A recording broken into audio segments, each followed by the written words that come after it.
Same me, different shirt. I have multiples of these green shirts, so don't want anyone to think that I wear the same one over and over. I have a bunch of these little green wicker shirts, so I use them to work out in because apparently they're very comfortable.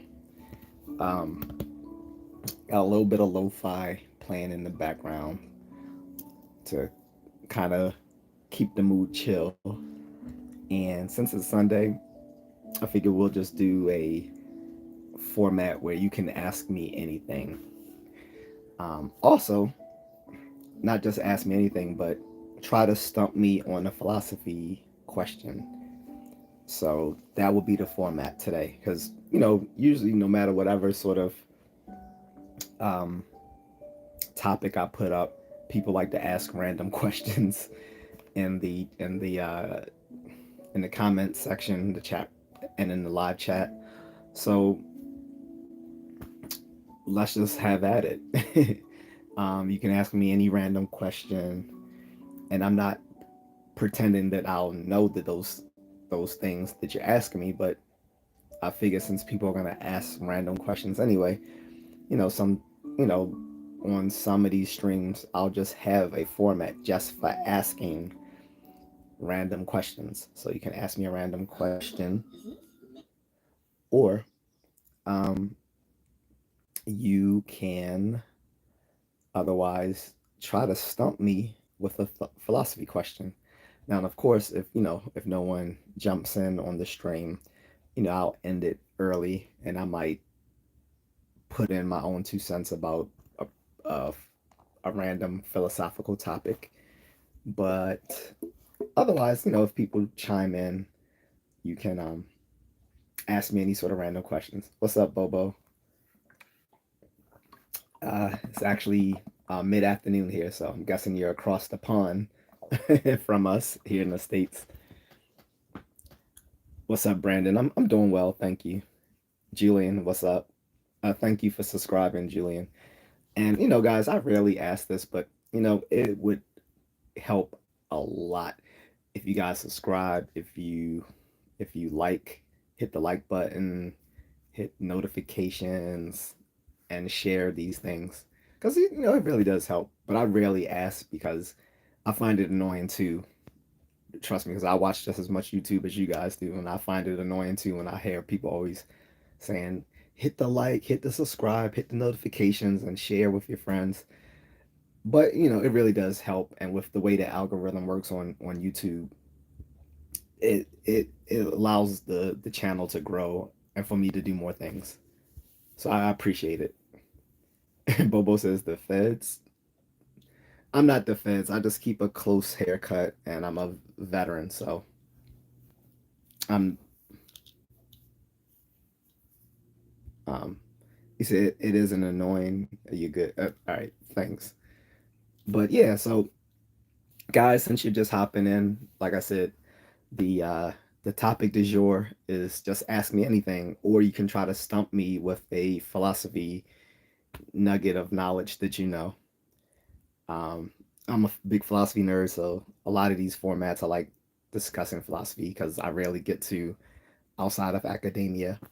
But yeah, if you can stump me with some philosophy question or nugget of knowledge, you get you get brownie points. I don't have anything else to give you but that, but you get cool points if you can stump me on something philosophy related.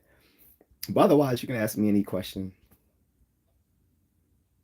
46. What's up, son of Soweto? I see you back across the great pond, of course. I don't know if I asked you, son of Soweto, last time, but did I ask you what country you were from? Because I, I thought I did, but I don't remember. I know you're over in the African continent, but I don't believe I ever found out which country. What do you cow call a cow with no legs? Steak? I don't know. Is that wrong? Ground, yeah, ground beef. That's better. I'm sorry. I'm not on my A game. Good one. Good one. So just to Son of Sawyer says I'm from the Black Factory, Africa, and I live in South Africa. Okay. All right, good. I know there's quite a bit of tourism in South Africa. I might go at some point. It's not on my immediate travel list, but at some point, why not hit every country that I can with my passport? I'm doing well, Mark. Thank you. I see you chiming in from Scotland.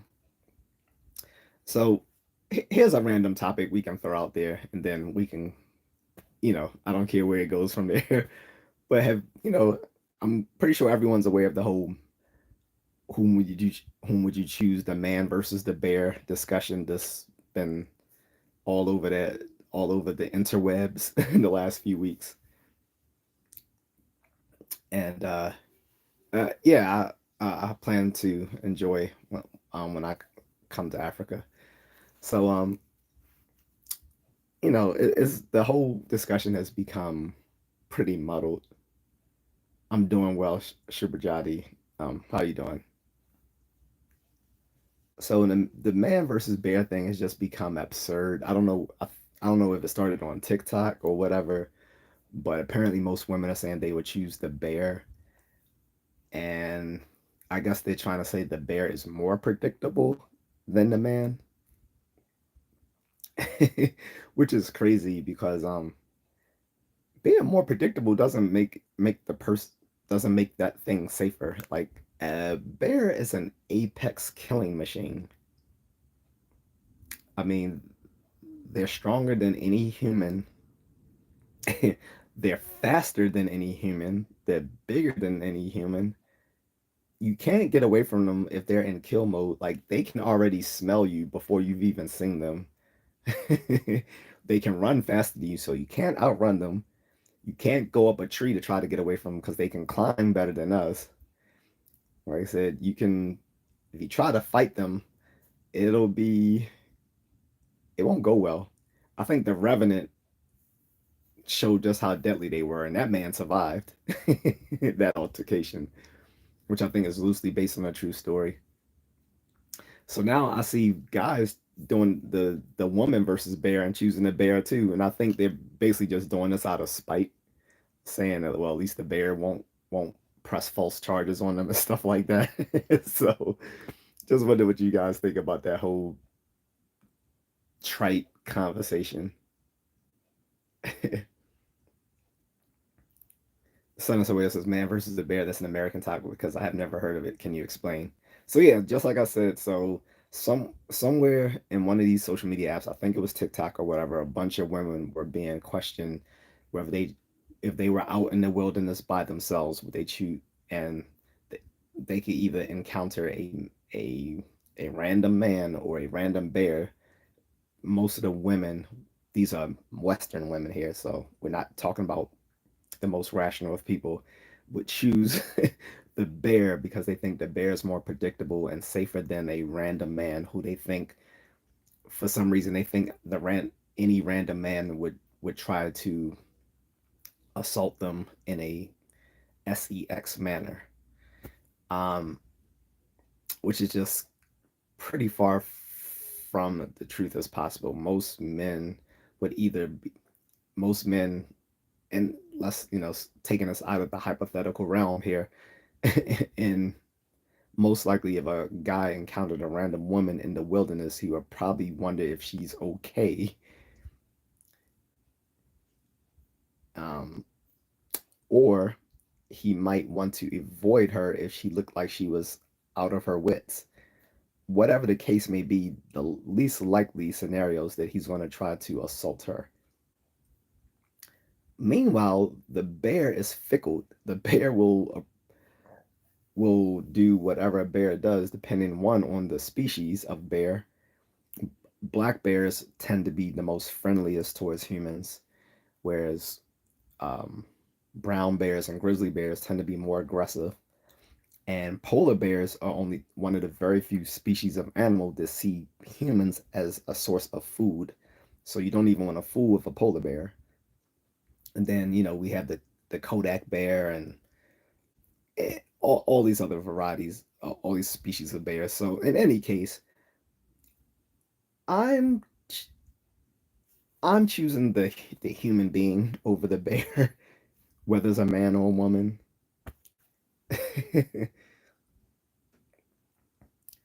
Shuberjati says man versus bear or man versus wild, featuring Bear Grylls. Right. Edward T sees that bear is not more predictable than a man. I'm not saying they are. I'm saying this is the this is the women's thought processes going into this very silly hypothetical um, intuition pump here. Is that they believe that a bear is more predictable and that the bear would be safer than a random man because in their mind all random men are potential predators, whereas the bear is an actual predator, an apex predator at that. And they is like it's not like the answer is not meant. Their answers aren't meant to be realistic. Their answers are meant to say basically they don't trust men. That's basically the gist of it. And instead of just saying that they've invented this whole little stupid thing, and what's bad is that guys are feeding into it. Some of them have gotten annoyed with it. I could care less because it just sounds completely asinine. And some men have started doing the question as well, and saying they would choose the bear too because at least the bear won't press false charges on them. So it's an asinine conversation. Senator Waiter says, "What kind of challenge was that? This man versus bear? It was a, it was just a hypothetical, like a Duncan experiment, if you will, a thought experiment that people were doing online.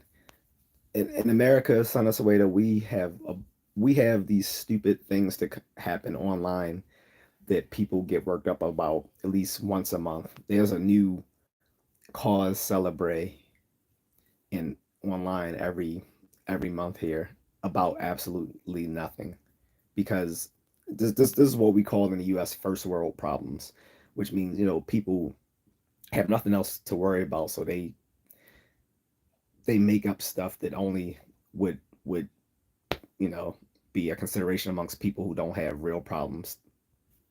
So Abdullah says, "Yo, what's up, Abdullah?"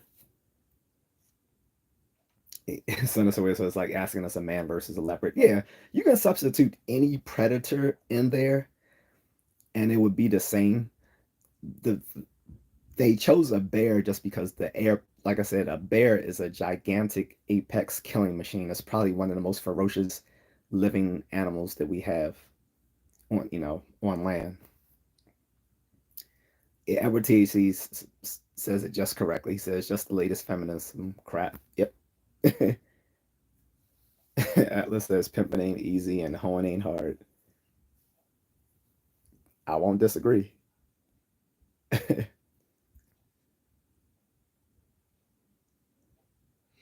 um, so don't forget the panda bear. The only reason I didn't add the panda bears because panda bears aren't actual bears. They're more similar to uh, what like the raccoon species.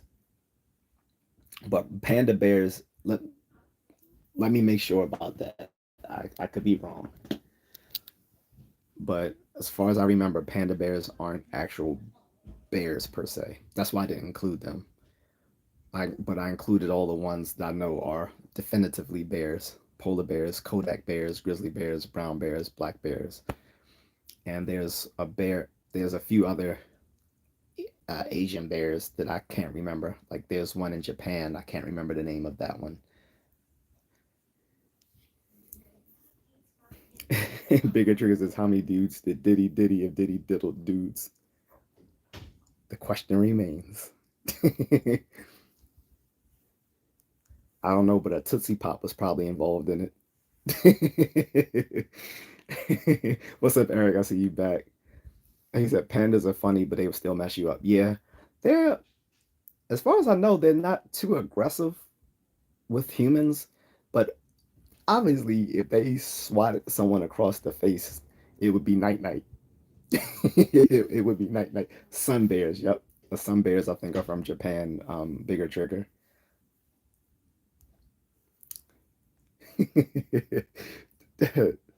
But yeah,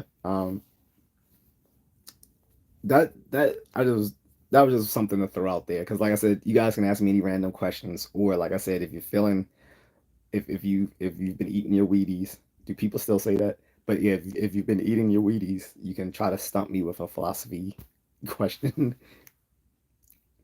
Seven Soweto says, "What do you think about the American hegemony and its influence across the world? Is it a force for good?"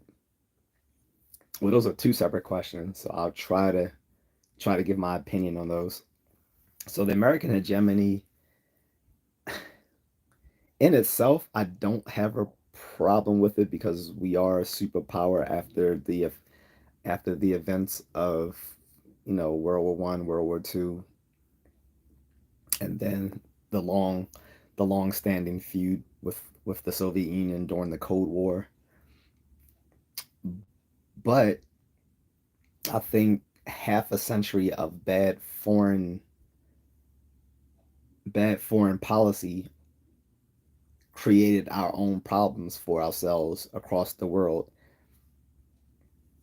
And we've had different presidential administrations come in with different views on foreign policy.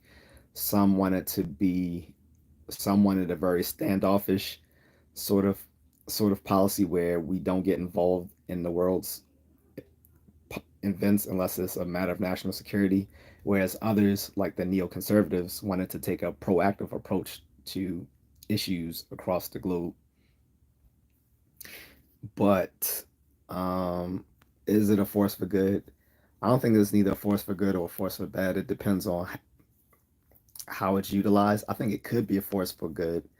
I think being the sole world power, well, with China on the rise as the second global power, but as us being the biggest global power as for right now, I think there's a responsibility in that to exercise that power across the globe in a responsible manner, and that we can't at this point now in the 21st century, it's not really possible to say we're not going to get involved in things because things tend to spill over through chains of events that will affect Americans. Not to mention there are things that will be pressing to us because of national security issues.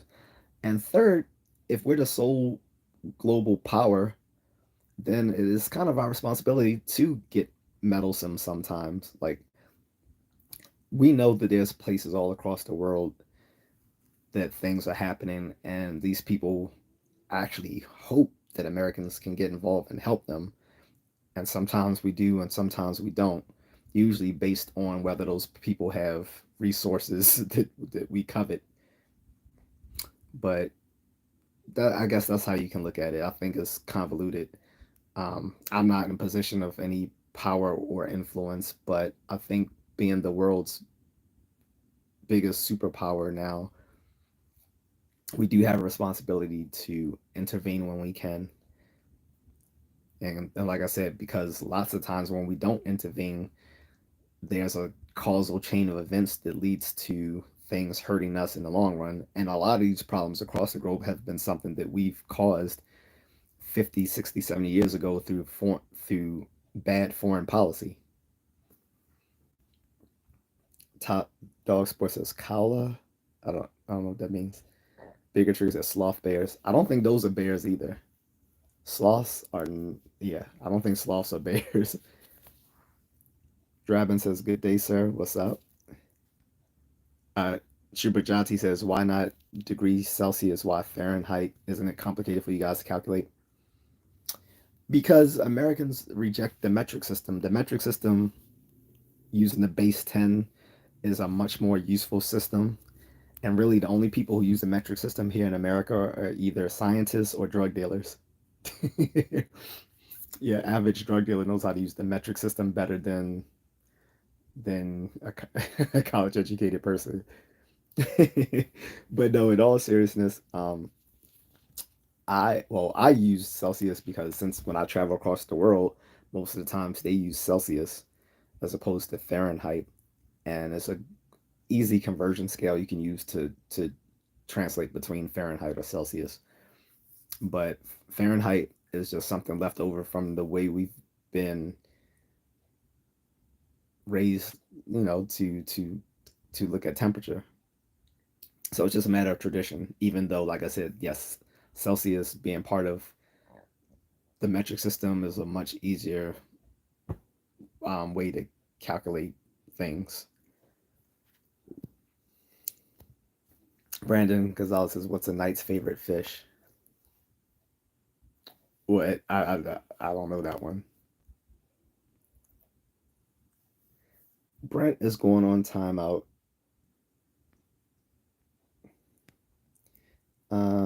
A swordfish. I was thinking that, but I second guessed myself. Son of Soweto says, "Thanks for your response. How do you think the people of the world view the USA?" It depends. Like, it depends on the president we currently have and what's going on. So I remember when Bush Jr. was in office, a lot of Americans at the time who were traveling used to lie and say they were from Canada because they didn't want to admit they were from America, because a lot of people overseas had hard feelings towards us because of the neoconservative um, policies of Bush Jr. at the time back in the early 2000s. Then when Obama was in office, it was kind of like okay to be American again. Um, you know, overseas.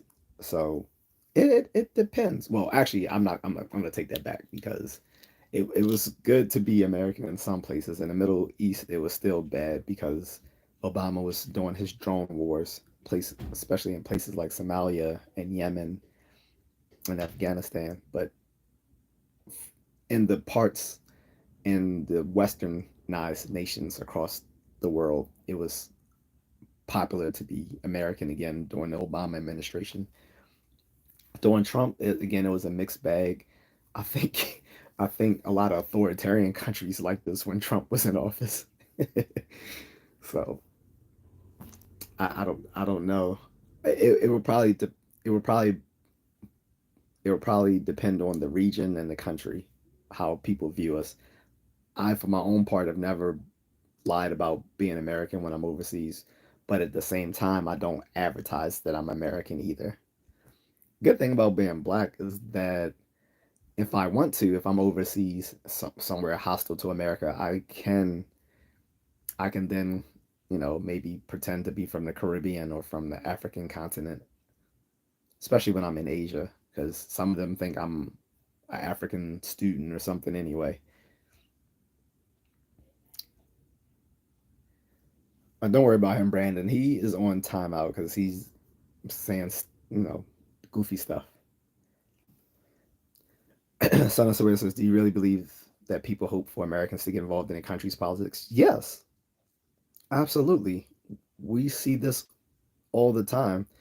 Now, I'm not when you're when when your country is in the midst of civil strife, famine, stuff like that. There are people, not everyone, but yeah, there will be a considerable amount of people saying, "Man, I hope America sees this and helps us," like the people of Haiti with what's going on there. Yeah, there's definitely people saying, "Yeah, we hope America can help us." This is why we have so many refugees coming through our borders every day between the Mexico US border. There's people fleeing their countries every day. And I'm not even talking about from just Latin America. There's people fleeing other countries across the world that are trying to get into America through the US Mexican border, like people from China. Gummy bears are most dangerous. I don't get it. I like gummy bears.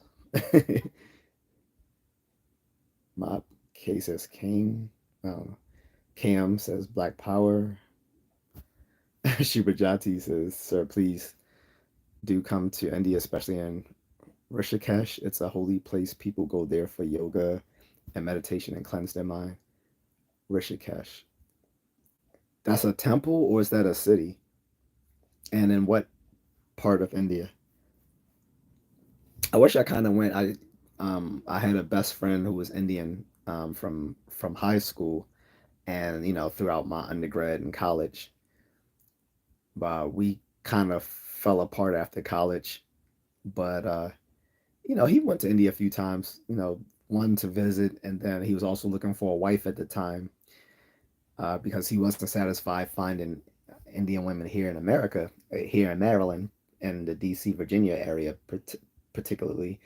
And I kept telling him, man, you're not gonna find wifey material in the clubs we hitting up.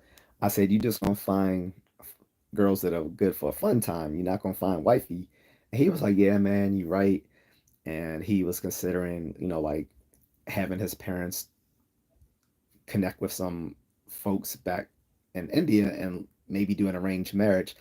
Instead, what he ended up doing was, I believe he went to an Indian dating site and found a girl. I think she was from India. And actually, the very first time that they used to they chatted back and forth online, and this is in the early 2000s when meeting people online was still considered like cringe or or desperate. Now dating online is probably the main way people meet nowadays. But back in the early 2000s it wasn't. And so they had never actually like talked. They have only like messaged each other back and forth. So the first time they actually talked, we were at ironically we were at a I think a bar, and I think she called him or he called her, but he was like, man, I'm scared to say something to her. He's like, can you talk to us? I was like, yeah, all right. So I kind of broke the glass, got on the phone with her and said, hey, what's up? I'm so and so's friend. He's here with me right now. He's really excited to talk with you and hope to get to know you more. I said, he just asked me to kind of introduce him or whatever, and then they sparked it off. They're now married. They have 4 kids. So I know that was a long story. Sorry. Cam says, please come to Moscow. We got something special for you, for your Amerikansky. Moscow. I mean, I would go. I don't know if with all with the war between U.S. I mean, with Ukraine and Russia right now, with the U.S. serving as a proxy, would be the best time to go right now. I'm never going to travel somewhere to a place where we're at odds with that country because obviously it just wouldn't be a rational thing to do. So once these geopolitical tensions have simmered down, yeah, I wouldn't mind going to Russia. Darman Vibe says, I thought Tiger Woods doing live for a moment. I don't think I look like Tiger Woods, but thank you for not calling me Don Cheadle like everyone else says. But yeah, I don't really think I look like Tiger Woods. He's mm, a shade or two lighter, among other things. And he's, I believe, older than I am. I'm not sure. Mark Rice says, if you were president of America, what are the top 3 changes you'd make that you believe would change the country? Yeah, top 3 changes. Okay, here's one. I would try to get legislation to change how voting works.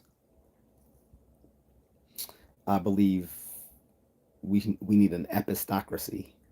What is an epistocracy? It means um, the government of people who know things. Coming from episteme, which is to know, from Greek, and ocracy, which is government. I don't. I think democracy is fundamentally flawed, and I think that Plato pointed this out over 2,500 years ago. That he said that basically democracy often devolves down into mob rules or even tyranny, and thought it was fundamentally flawed. He believed in a type of newocracy. A newocracy means like governed by people who are uh, who are of the elite or wise, and an epistocracy would be a version of a newocracy, except it would still contain some of the basic elements of democracy, that everyone still gets a vote. However, being this is an epistocracy, people who are informed voters and can demonstrate that they're informed voters would get a weighted vote. Um, this could be done many different ways. Like there could be some sort of quiz you take when you go to the ballot to show that you're an informed voter, and that way, when you when you do your vote, all of your votes will be weighted as opposed to the uninformed voter. And I think this would increase voter turnout in America, because one of the things that turns people off from voting is that their vote counts just little as the idiot across from them that doesn't know anything but is just going to vote for someone just based either on their name or the party. Like they're going to vote all Democrat or they're going to vote all Republican just because that's who they are. They didn't take the time to look into the issues. They didn't take time to look into the candidate. None of that. Like they don't care. Or people who will just vote just out of spite, or it, voter turnout is very low amongst the most educated folks for the very fact that they can't stand the fact that idiots get the same type of vote that they do. And epistocracy would fundamentally change that. Um, and Also, it would put the right people in office, because the informed voter would be the one making with the outsized majority of the voting power. And anyone could become an informed voter if they took the time to do so and can demonstrate it in whatever format that election dictated for them to do to show that they're an informed voter. So that would be one thing I would change. Two, I would make um, both the presidency and congressional terms one term, just one term. Congress shouldn't be a lifetime appointment, and most of the time they spend is just raising raising money for their next election. Um, there's and there's other countries that do have that. Like um, the Philippines is a one term presidency, but it's for like 6 years. So I could get with that, like a one term presidency, but it's just longer, or a one term congressional appointment. But again, it they can be like senator for like 8 years, and um, representative for like uh, 4 years or 6 years instead of 2 years. Um, so that would be another thing I would change, would be making congressional and presidential um, seatings one term. It would get rid of a lot of the riffraff, because if people were actually there just to do their job instead of to just raise campaign money for the next election coming, they might actually see better things done. What's the third thing?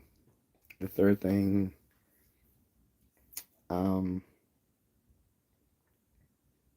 I mean, it could be so many things, honestly. So I'm just thinking of these things off the top of the head. The epistocracy thing was the most important to me, and having one term elections for presidents and Congress. Uh, what else? Hmm. Um.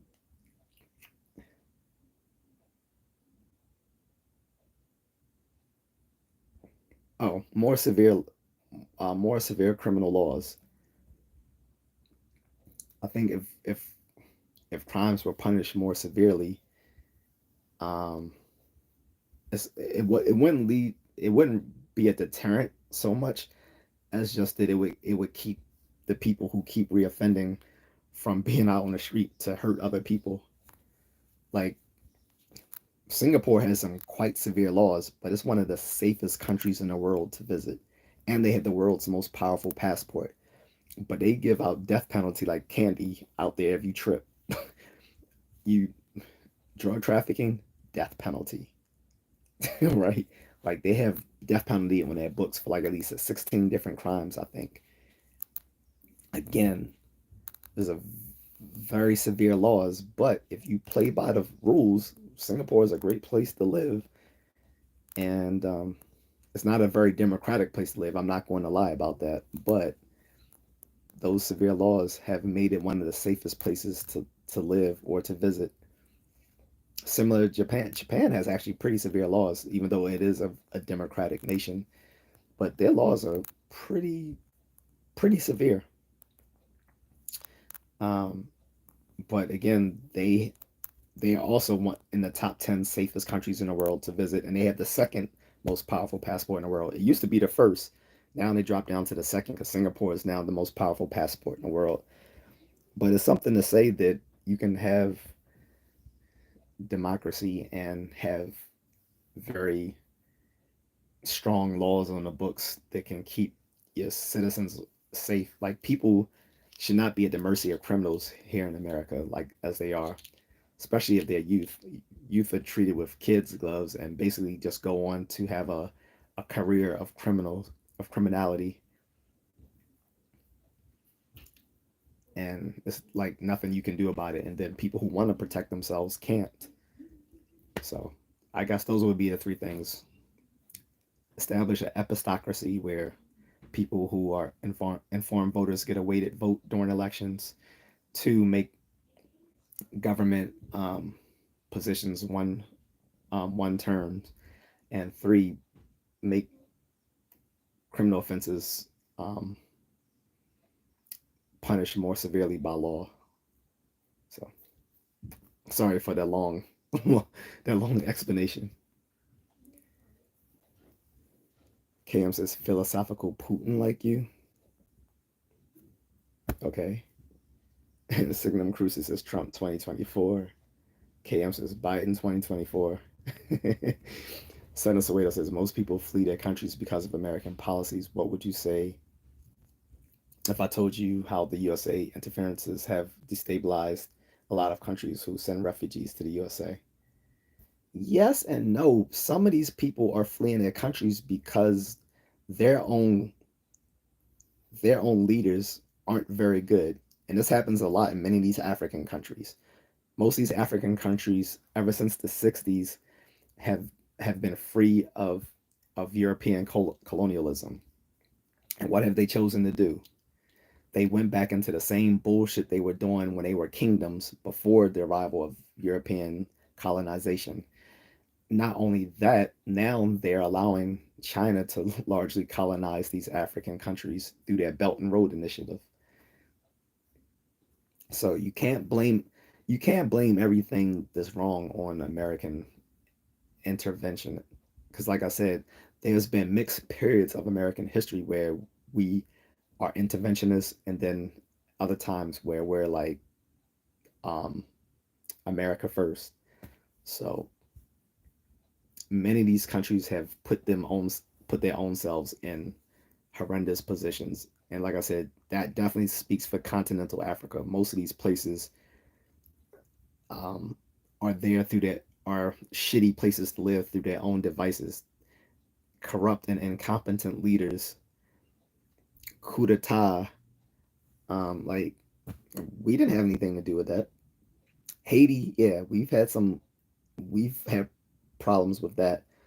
But Africa, no, that was through European colonialism, and you can't even blame it on European colonialism anymore because, again, most of these countries have been sovereign states since the '60s. So Shubrajaji says, "Sir, in India, arranged marriage is actually more successful than love marriages. Also, the divorce rate in India is 1.3%. 90% of it is from love marriage." Yeah, that's what I'm saying. Like, I acknowledge it. Like, arranged marriages tend to work out better than romantic marriages, and that's largely because a lot of people, especially women, I'm not gonna lie, don't know how to choose suitable mates. Women choose mates over how they look, and um, or other superficial things like here in America where they say you gotta be 6 feet, have a six pack, make six figures, and have 6 inches. Um, yeah, okay. And then they think, but then what are they offering in exchange for this guy having all these things? He's getting he's getting some used he's getting some used twat that's been around the block more than a neighborhood cat, and someone who has emotional baggage and hates masculinity, but she wants a man. So yeah, arranged marriages can be much more successful, but it wouldn't really fly here. But like I said, my friend did. He was considering that at the time. At the time, I was like, man, you crazy, arranged marriage. I was like, what if you don't like her? I mean, not what if you don't like her, but what if you don't find her attractive or something like that. But actually, from what I understand, looking at the stats about arranged marriages, parents usually do a pretty good job at trying to find someone who looks attractive for their child. And the reason being is because they want their grandchildren to be attractive. So they're not going to pick someone who they think might look ugly to their child, because again, they want beautiful grandchildren too. So that's not really the issue. Um, as far as here, I wouldn't do it just because if you're talking about arranged marriages, then you're talking about certain biases and prejudices that your parents may have. And I know for one, I didn't want to date, well, I didn't want a relationship with another, um, typical Black American woman. So that wouldn't fly to me, that I would be stuck in that relationship with someone that I don't really like because I have taste outside of my own group, to put it nicely, because I'm gonna get some flack for that, but I don't care. William Hill says Trump and Bolsonaro. I was just about to say, is Bolsonaro the Brazilian guy? But yeah, he says Trump USA and Bolsonaro Brazil best president. Um, Shuberdati says, "Sir, I heard that Black and Native people get more priority on SAT scores. Also, while joining different universities, do you believe that should be present at current dates?" I don't know what you mean by Black and Native people get more priority. No, they don't. You don't. There's When you take an SAT or an ACT, because a lot of people, especially on the West Coast, might choose ACT over the SAT, depending on the college. You're not given more, unless they've changed things, and I don't think they have. Younger folks can chime in, or people who are in the education field. You are not given more time to do the SATs or ACTs because of your ethnic demographic. That's just not true. Um, if you mean that they look at the scores differently by universities based on your background, yes, that is true. I mean, well, there's some universities that aren't considering SAT or ACT scores anymore. Then there's others that have deprioritized the scores and instead look maybe at your GPA, your extracurricular activities, where you grew up. Like, a lot of universities have a whole algorithm that they don't make well known to the public of how their uh, their admissions work. A lot of these universities don't choose to make public, the algorithm that they use in their admissions process, and it depends on the college. But some of them will put higher priority on standardized test scores than others, where other universities, to get a more well-rounded student body, or more multi-ethnic and diverse student body, will deprioritize SAT scores and in in matters of race and stuff, to look for other things like extracurricular activities and what kind of background they came from. Did they come from a economically um, marginal, marginalized background and stuff like that? It depends. So the universities here don't have any sort of, there's no universal standard across all colleges and universities here in America of how they do their admissions process. Each school has a different admissions process, and most of them don't make it known to the public what that admissions process is. Gavin Graham says, "Who's your barber?" Me. I cut my hair, but when I do get it done, Gavin, I go to this Dominican barbershop. The Dominicans will hook you up. Anyone who knows that those Dominican barbers, the Dominican beauticians, are some of the best. Like, even when you go overseas, I haven't been to the DR yet, to the Dominican Republic, but the dudes be looking kind of sharp. Dudes be looking kind of sharp over there, so they bring it here to America. And yeah, whenever like I need like a nice haircut, like especially when I'm traveling, instead of cutting it myself, I'm gonna hit the Dominican barbershop right down the street at the mall, Security Square Mall, and here in Baltimore, in the suburbs of Baltimore. That's where I go, but most of the time I just cut my own hair, like I've done. MLKKK says if Don Cheadle never made it, yeah, I don't care. I don't think I look like him, but okay. Mark Wright says great answers, totally agree. But what about free healthcare? I feel no Americans would argue over free healthcare. Yes, they would argue over free healthcare. They literally argue over it all the time. Ever since they've been arguing over it since the 90s, Mark. Like when the Clintons first considered it, like, yes, back in 92, when Bill Clinton first ran for office, he had made that one of his campaign promises was free healthcare. And then when he came into office, he said he had to do other things instead of, the free healthcare. Then, of course, when Obama came into office, he made that his priority, but then he didn't he didn't push it all the way through. So his so-called Obamacare, or um, system of state healthcare, basically took healthcare from the health insurers and put it in the hands of the state. But he never gave it the public option, which would have made it more like free healthcare. But no, free healthcare is totally controversial here.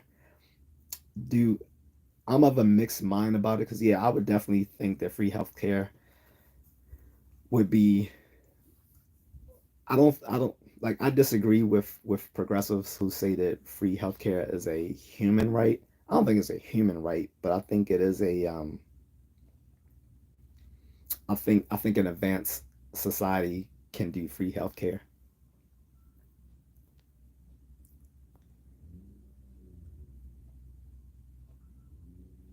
All right, boss itchy, whatever, you're going on timeout. Uh,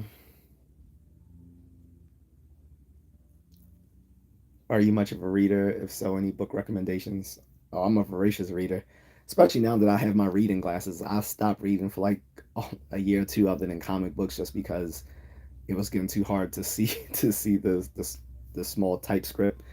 But currently, I'm still reading Batman and Psychology, Batman and Philosophy, Meaning and Mind, a book that well, let me so Batman and Psychology is a book about Batman and from an actual psychologist, who discusses Batman's like mental health as well as the mental health of his rogues gallery, and uses it as a platform basically to discuss basic um, psychopathology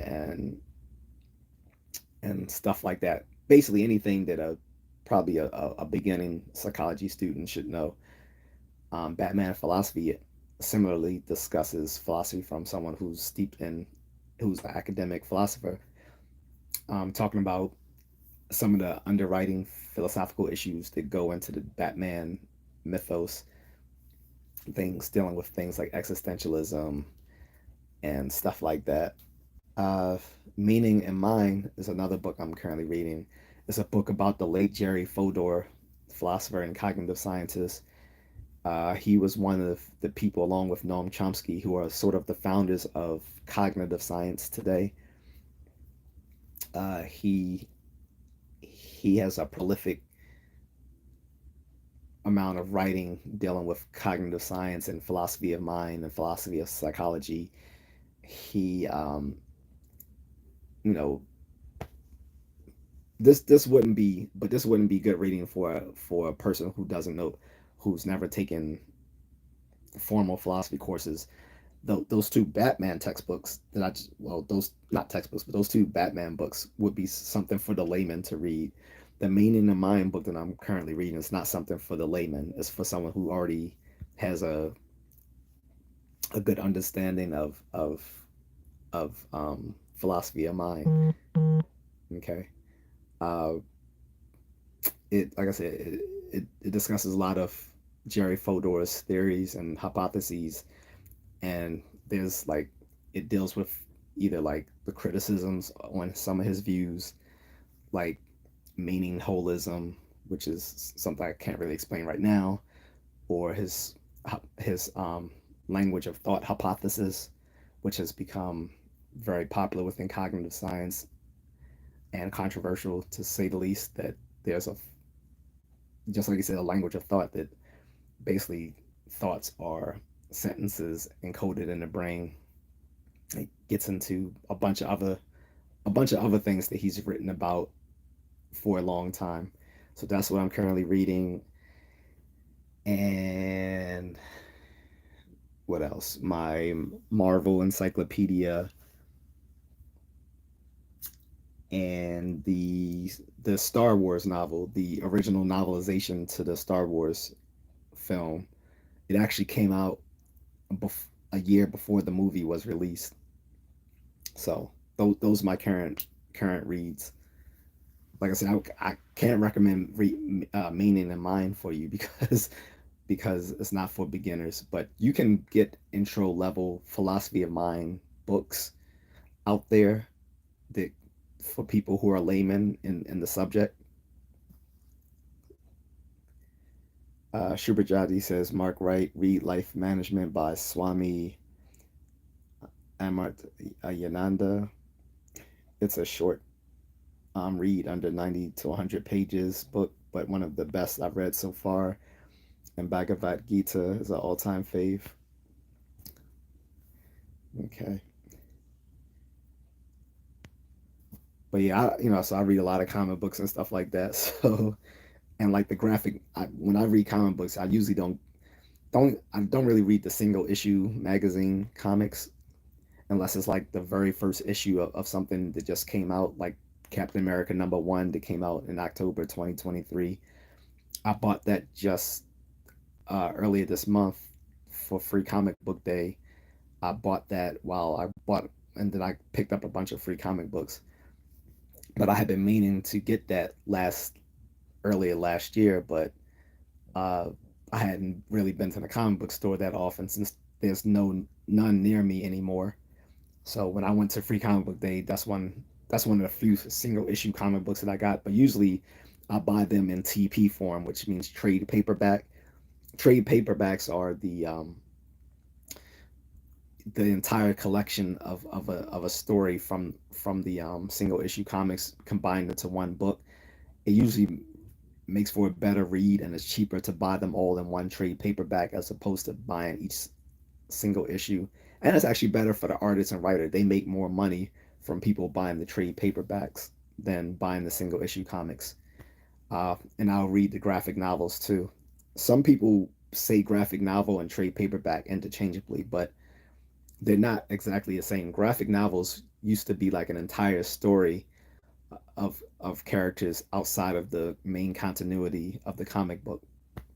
But now some people just use the word interchangeably with a trade paperback, so I read those often. Schubert Johnny says it's funny how half the hospital doctors in Toronto are mostly Indians and seven of them are from my locality. Okay.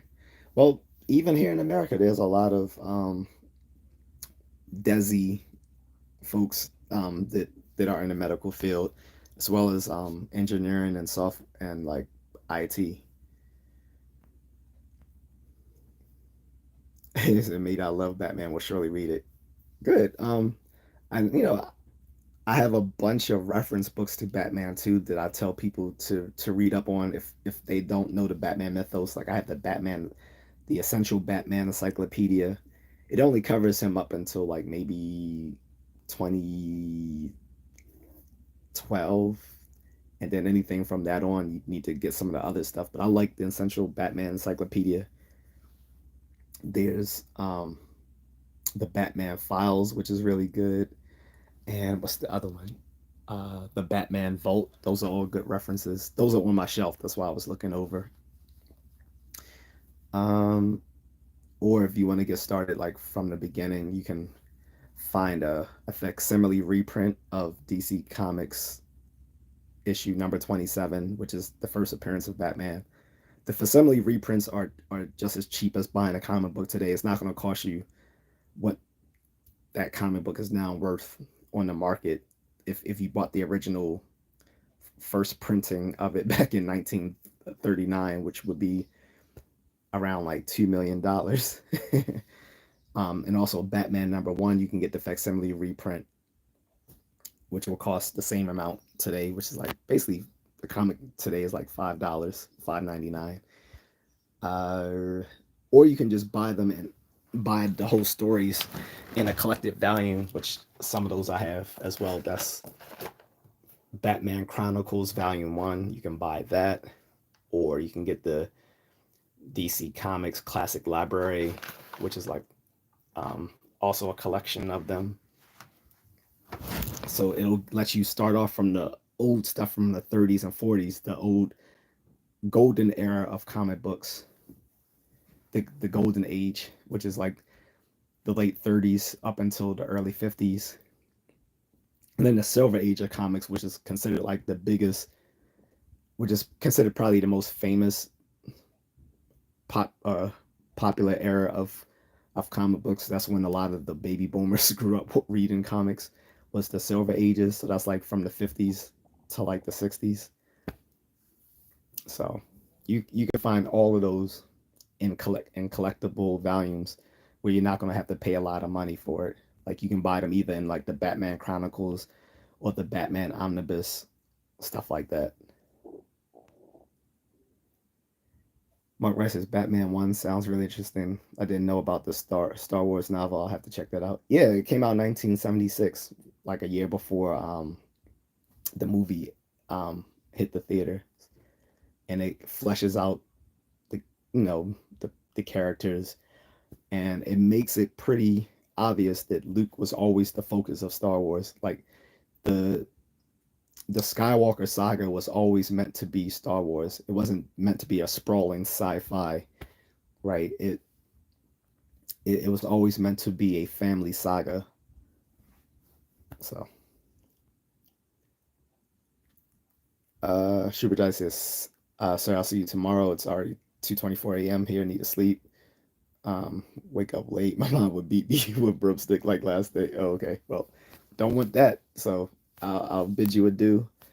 I'm about to end this myself. This was just like, a random chat, guys, where you can ask me anything or, try to stump me with a philosophy question. But, if there's really no one else, then, we'll end this. But always good to hear from Shubhajati and everyone else, Eric, Um, Mark checking in, and all the other guys that came in, even the trolls. it wouldn't be a it wouldn't be a it wouldn't be a live stream without the trolls, right? So I appreciate it, guys. I'm going to end this. I always give it a few seconds though, just in case there's someone currently typing up some comment or question as I end this. All right, take care, Shubhajadi. Um, but yeah, I'll give it a few moments before I end, just to make sure someone wasn't trying on planning on saying something and then got cut off, because I hate that myself. Yeah, I'm about to go, Son of Soweto, like I said, unless someone has any other questions or comments.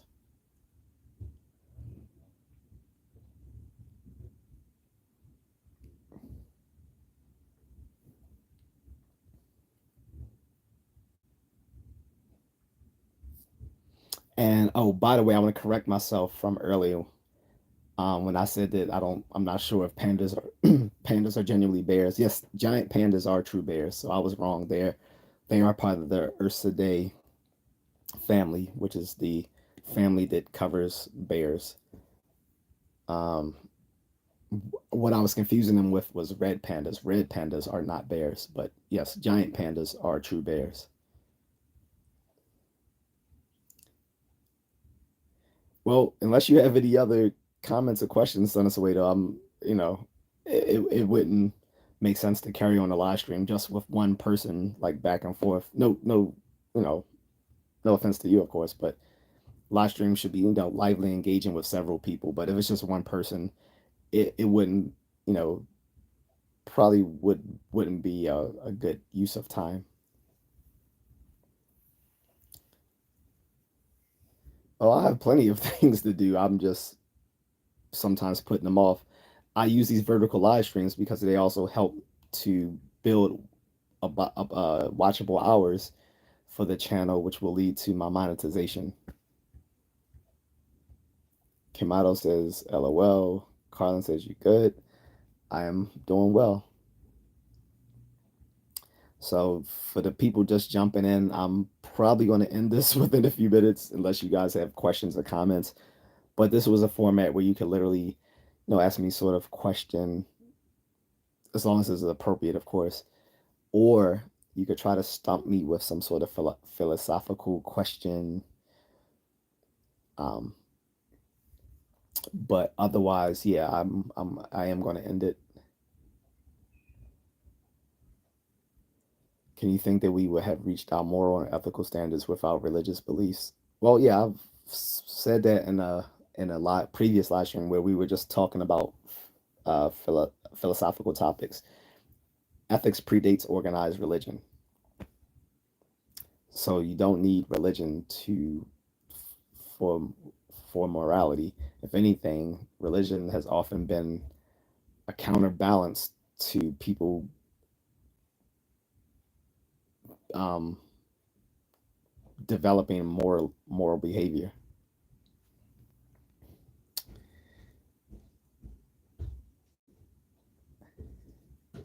Oh, Kamado, I'm saying you can ask me any random questions. That's what I'm saying. The format of today was not a specific topic. It was just you can ask a random question, or if because I'm a philosophy nerd, you can try to stump me with some question about philosophy or knowledge about philosophy that I may be unaware of.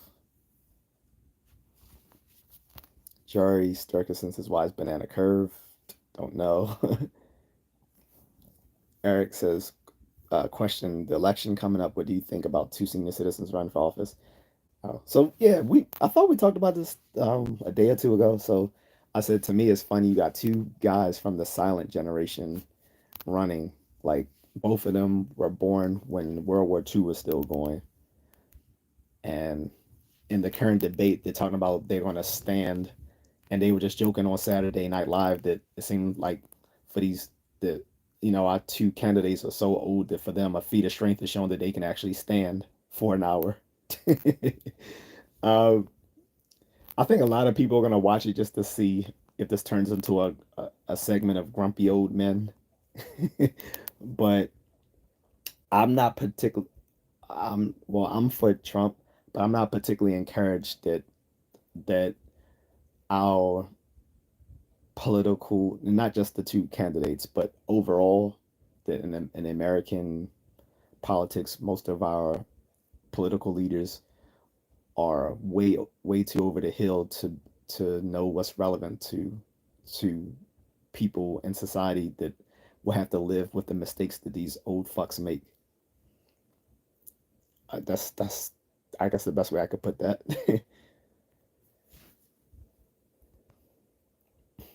Senator Wales says, could it be that when you think of religion being a problem, it can only be the Abrahamic religions and our African religious beliefs? We don't particularly proselytize, and there's never been religious wars. Well, I don't know about that. There's definitely been religious wars within the continent of Africa.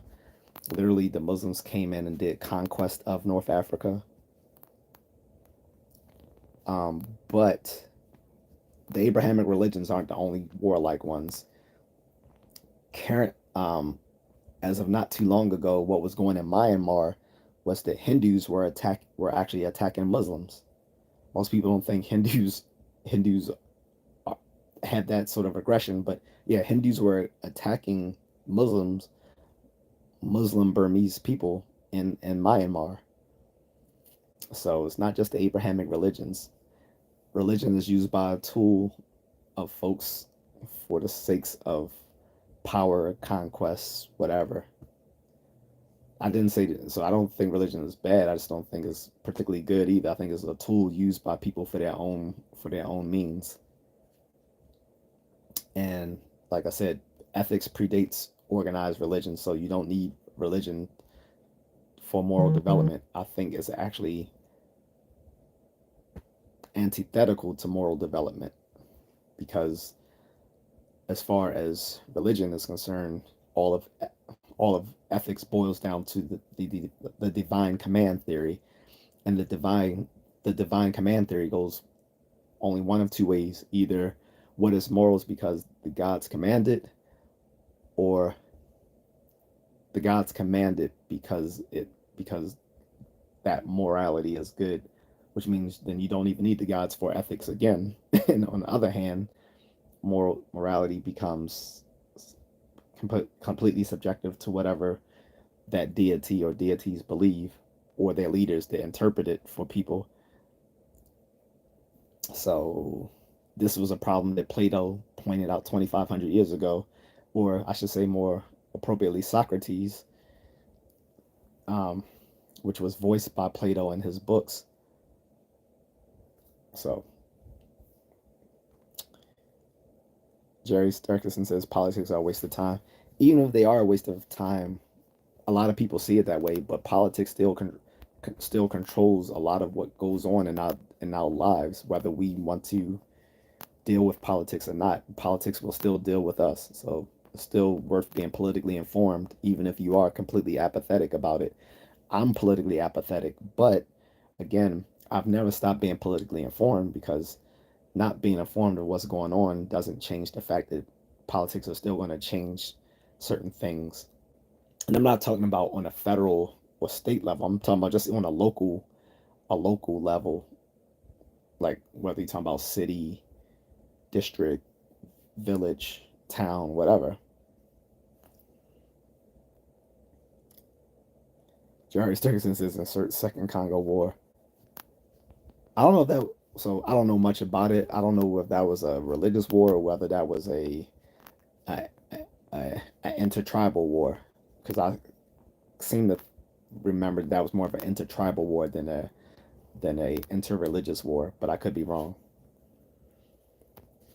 Eric the Guapo says they are too old to live long enough to face the consequences of their policies. Exactly.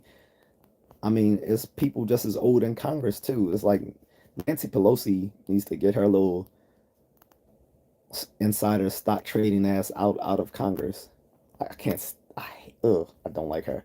But yeah, um, yeah, these folks are old. Like, the age limit to become president is 35, but typically it's not until people have are well over their middle years that become presidents, because typically you're not really eligible unless you've amassed enough wealth and influence to even run for office. That's why the youngest people have been people like what John F. Kennedy and others like that, who were still actually in their late 30s when they ran.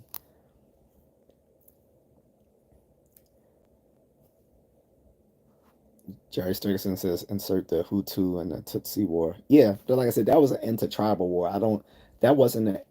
That wasn't a relig. That wasn't a religious war per se. Like say like the Holy Crusades or something like that. That was an intertribal war.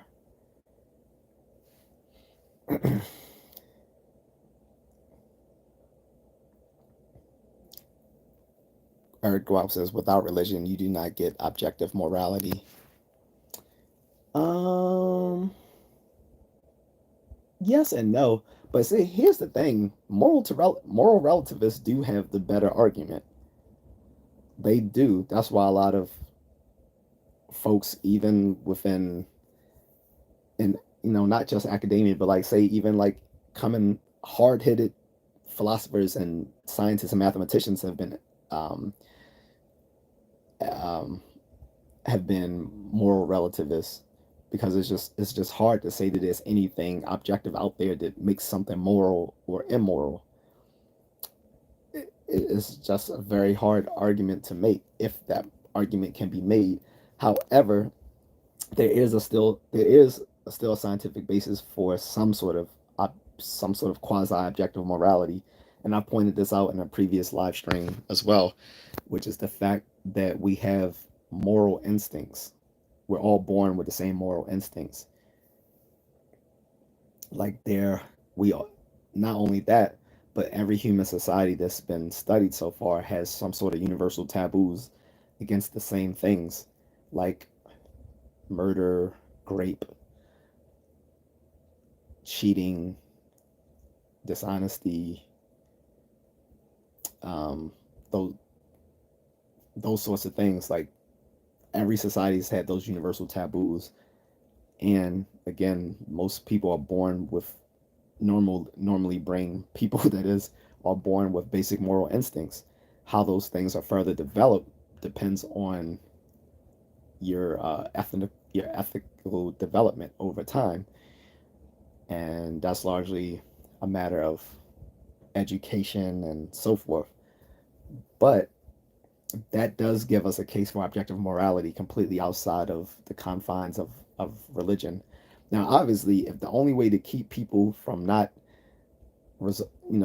devolving into anarchy is to lie to them that there's some sort of higher being out there that will put them in an eternal no. If they step out of line, then so be it. But uh, if we're just going by, you know, reason and looking at what is the fact of the matter, like yeah, the moral relativists have the better argument, but religion has no hegemony on objective morality. So Wade says Jerry the Tutsi and Hutu is not religious but ethnic. Yeah, that's what I was that exactly the point I was making. That was an intertribal war. That wasn't a religious war. He said both of them are Christian. Okay. Eric DeGuapo says everything is subjective without a common belief system with whose authority derives from a higher being than them.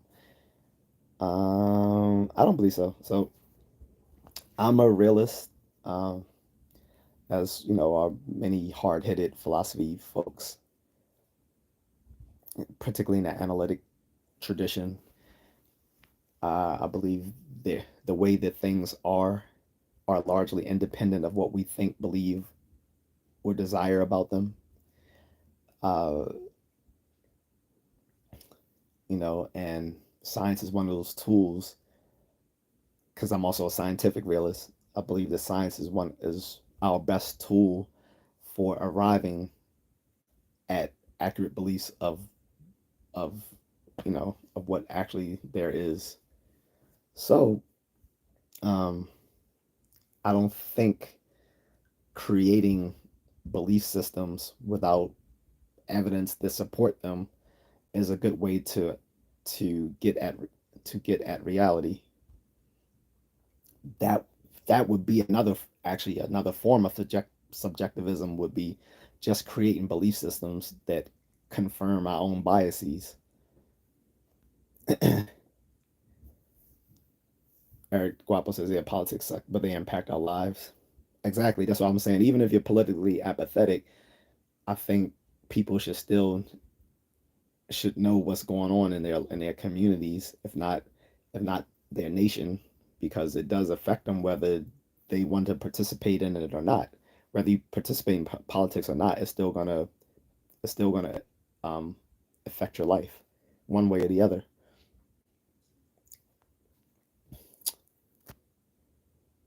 All right, Jerry. That's well. I'll let you guys battle that out, but I've already said what I had to say about it. And voodoo is, I don't know if it's saying juju and voodoo, but voodoo is a Caribbean belief that comes from Haiti. And I guess you could say that the roots of it stem from African animism, but that's from West and Central Africa. That's not pertaining to what was going on in the Second Congo War. But yeah, voodooism, Santeria, and all of that actually are Caribbean religious belief systems. Voodoo was actually a mixture of the West African religions with Catholicism. So that wasn't in the Congo.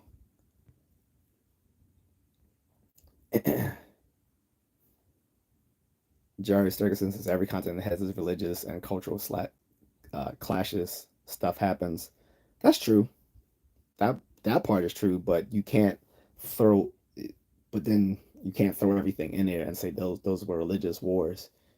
Some things were religious, some things weren't, because tribalism is a part of human behavior. Yeah, there always are going to be those issues everywhere people live, in any society.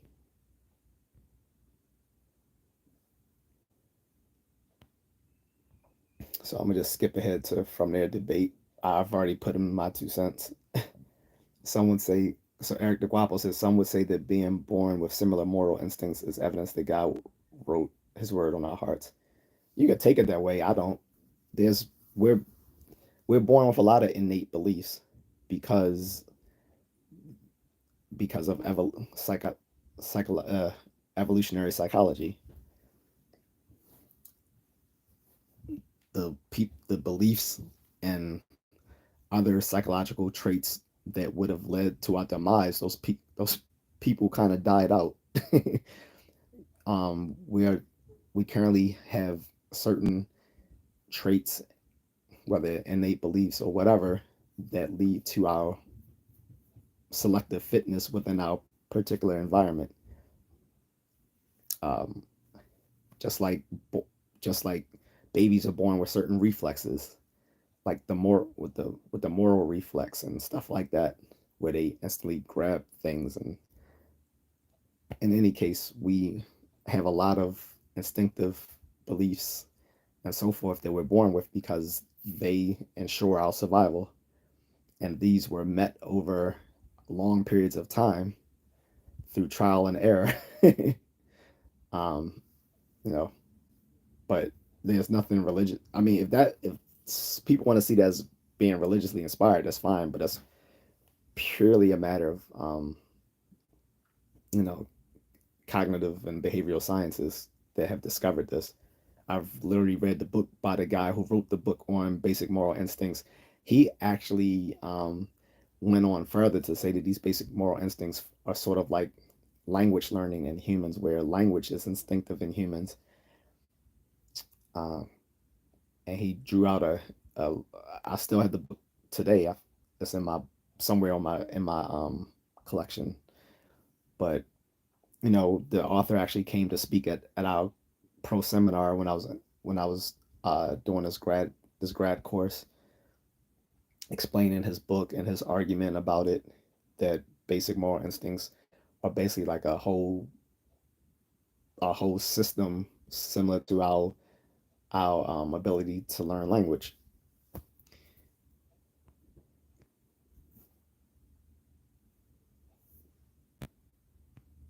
Skipping down.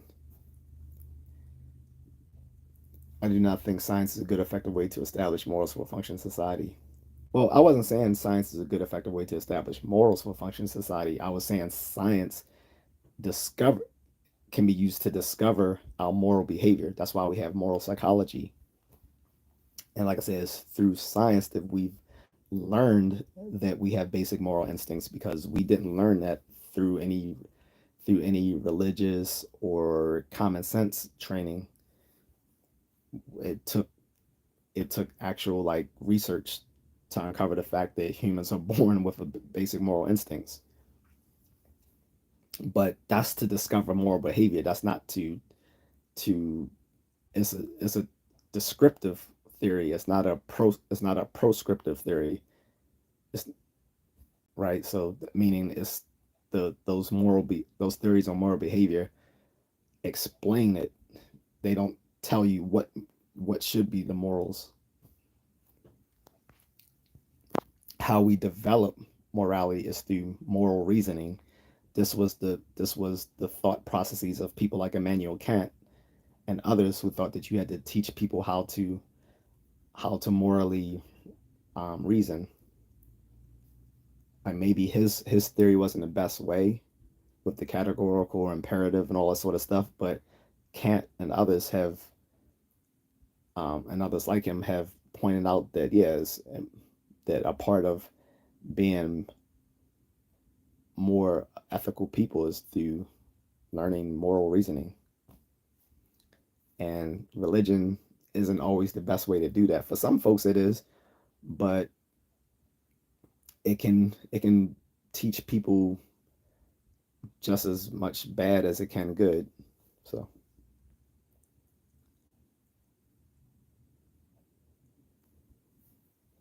Eric Guap says the voodoo pantheon has some style though. My man, Bridget, Baron, Samedi, and Papa Legba dress and fly. I don't know who those folks are, so I'm guessing those are either the the deities involved in voodoo or maybe the leaders.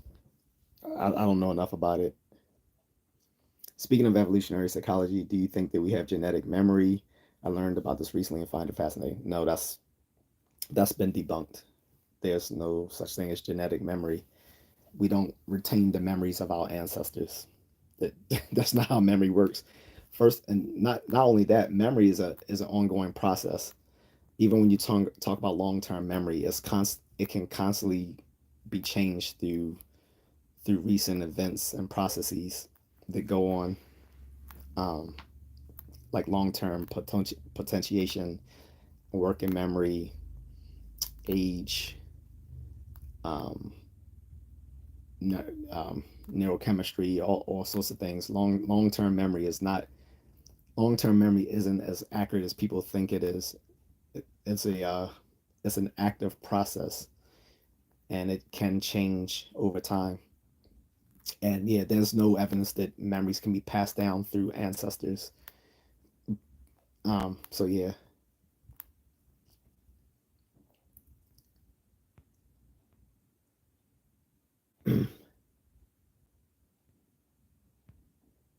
um,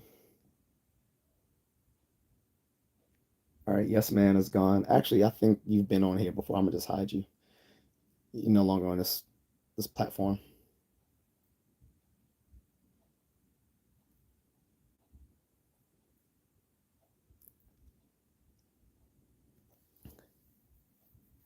Yeah, I don't know what juju is, or if that's even a thing that's been made up. But like I said, voodoo is comes from the Caribbean. That's not African. It's based on African religion, particularly the animism beliefs that come out of West Africa. That really has nothing to do with the Congo. So if you guys can kind of transition to another topic, that would be cool. Um, I mean, both of you have made your points like Jari has made the point that both intertribal and interreligious warfare happens in all societies. Point given. Senator Soweto has made the point that that particular war that was pointed out between the Hutus and the I'm sorry, the other folks wasn't a religious war. It was a war of over tribalism and politics. So let's move on. But yeah, I'm probably gonna go anyway. I was actually planning on leaving a half an hour ago, but since people were asking questions, I didn't mind keeping it going. But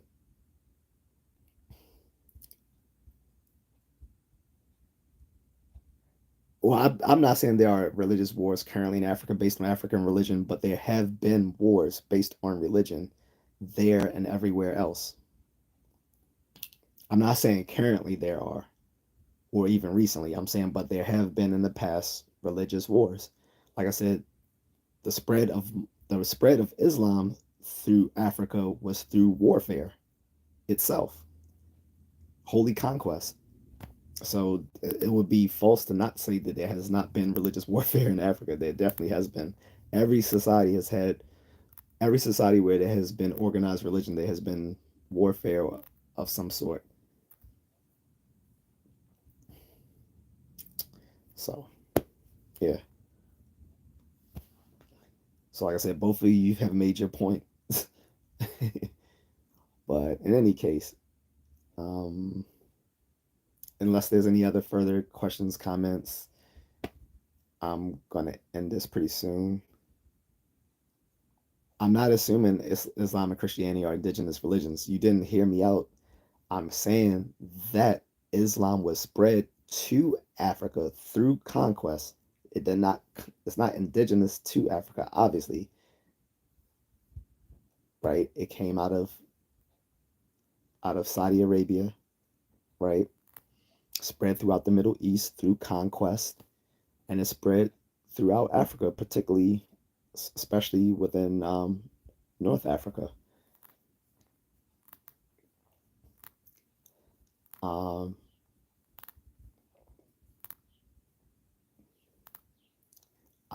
we're not talking about indigenous religions. We're talking about just religious warfare generally. Don't move the goalposts. We're the original point that I made before you guys got into that heated debate was that religious warfare has happened on every well, aside from obviously Antarctica, on every continent where we have human society, there's been religious warfare. And I was saying the point being is that religion is a tool used by people for whatever means they mean to achieve. And your other point that you tried to make was saying that only Abrahamic religions are violent, and that's not true. There's been indigenous religions to Africa which have made war. They warred on each other and enslaved people and sold them to Europe and sold them to the Arabs. And they still sell people in parts of Africa. Let's not pretend they don't. But back then, yeah, people definitely used their religion as a tool for warfare and for profit. And like I said, like not recently in Myanmar, or you can Burma if you prefer, Hindus were attacking Muslims, and they're not an Abrahamic religion. So it's not just Abrahamic religions which are violent. They do it for religious purposes. Religion is just a tool that people use for their own devices. They will say it's for religious purposes, but more than likely, it may be for land. It may be for political gain. It may be for economic benefit. All these things are the real incentives, but religion is also used as the as the de jure reason. Just like when the Spanish and Portuguese conquistadors went throughout the New World and parts of Southeast Asia, spreading spreading Christendom to the savages. It wasn't really about religion. So you can say that about any religious war, that it was never really about the religion. So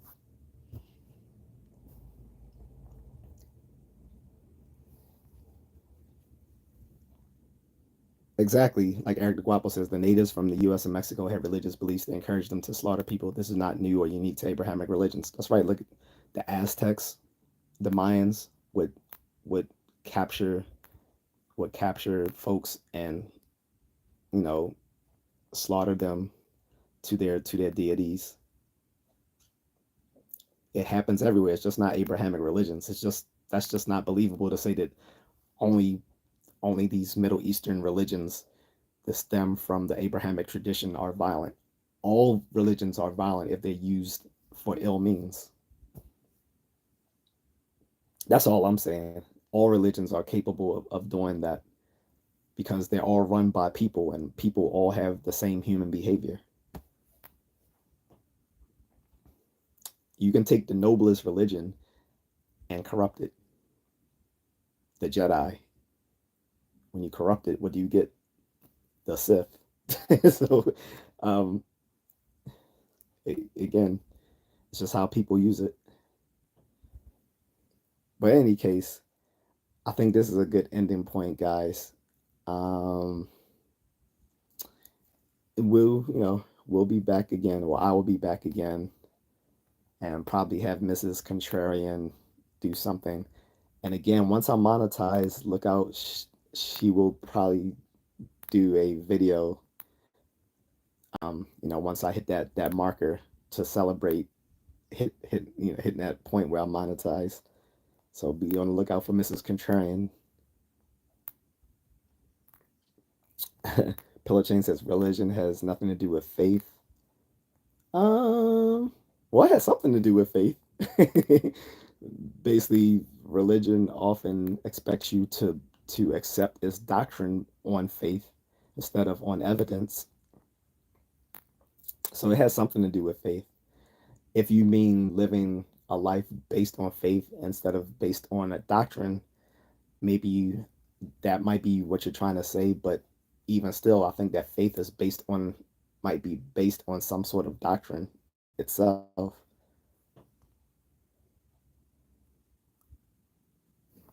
right, son, it's a way to that's what you would have believed. Like I said, you may be talking about the contemporary condition, but historical conditions were much different. There's no society in which you had a bunch of people living together with different sorts of beliefs about their way of life that didn't clash. That just goes against the tide of history. Keith says, "What did he just say? Which person? You talk? Are you referring to me, or are you referring to one of the guys in the chat?"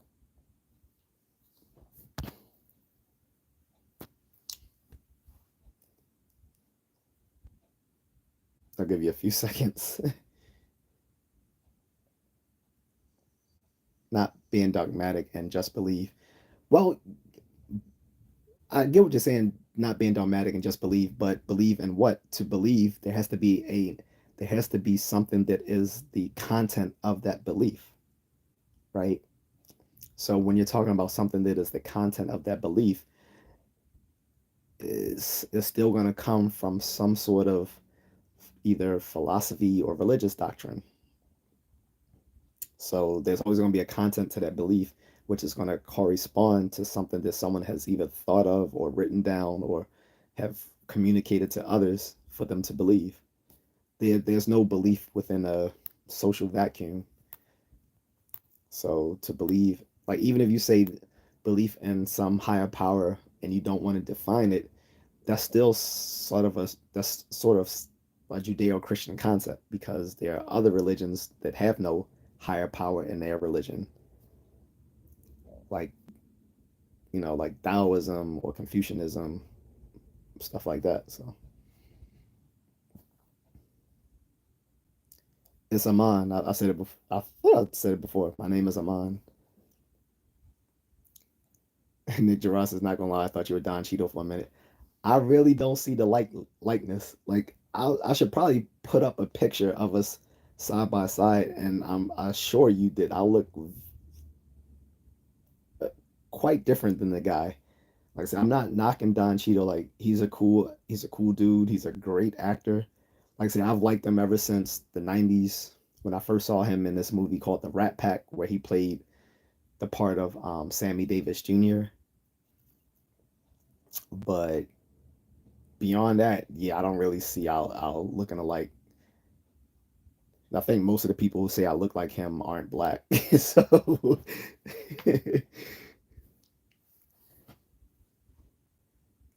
no, well, I take that back. Sana Soweto says I look like Don Cheadle too, and I think Sana Soweto is a black African. So, all right, I'll take that back. But I don't believe I look anything like the dude. Maybe from the angle that I project I do this video, but I don't think I look like the guy. Like he has a well, that's just a different look. Don Cheadle's the best captain. Man, that I watched it a few years ago. That was hilarious. That was hilarious. I wonder what got him to do that. Like, I wonder who got him to do that role. That was one of the funniest things I've seen. They need to take.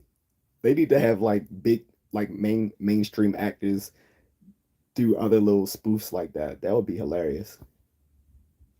Yeah, I think it is the side angle, but it's just the easiest way to hold the phone because this is a vertical live stream. So the vertical live stream I do directly from the phone as opposed to like setting up a nice camera setup. The vertical live stream is a very makeshift way of doing these live streams. Like once I'm monetized and I can do the super chats, then I'm gonna probably do it from a camera as opposed to the phone. And I think even with the super chats, a lot of people are still doing it from the phone. They just hold it horizontally and then project it from a distance so that you can get more of the background. So if they wanted to add different effects into it. But yeah, let's see. It's like 5:36. Yeah, I need to get going. Pillow Chain says, God, if you see the signs, y'all understand because I believe there is no coincidence. I'm going to go have a good time. Have a good one, Pillow Chain. Um, but yeah, I, I think this is a good, like I said, well, 5 minutes ago, I think this is a good ending point. Like I said, for those who just chimed in, like I said, this was just a random live stream to talk to basically just ask me any question or to try to stump me on some sort of philosophical issue because I know even though there aren't that many people trained in philosophy, there are a few out there. So someone would be able to definitely do that. But it won't be on a religious issue. I'll tell you that much. You're not going to stump me on a religious issue if that's what you're talking about as pertaining to philosophy, because I've literally heard it all. Well, I won't say literally heard it all, but just about all there is to say. I don't know all the religions. I'm not saying that. Just that apart across all the comparative religions, I've heard all the arguments. What do you think about Stoicism? So, Stoicism was interesting. I don't like how it's been talked about in recent years. Like, there's a very watered down corporate version of what people think of Stoicism nowadays from what it was actually meant to be to the ancient Greeks and later on Roman philosophers, like from people like Pliny the Elder. I think that was one of the earliest people to apply Stoicism, uh, who was like a Roman philosopher. But um, it can be useful. But like I said, the way it's talked about today is the way people talk about Stoicism today is very superficial and divorced from the actual philosophy. Like now, it's just the way it's talked about now is just another self help it's just more self-help wisdom. But Stoicism, as it was known in like I said, in ancient Greece and in Rome, was a much more thought out philosophy.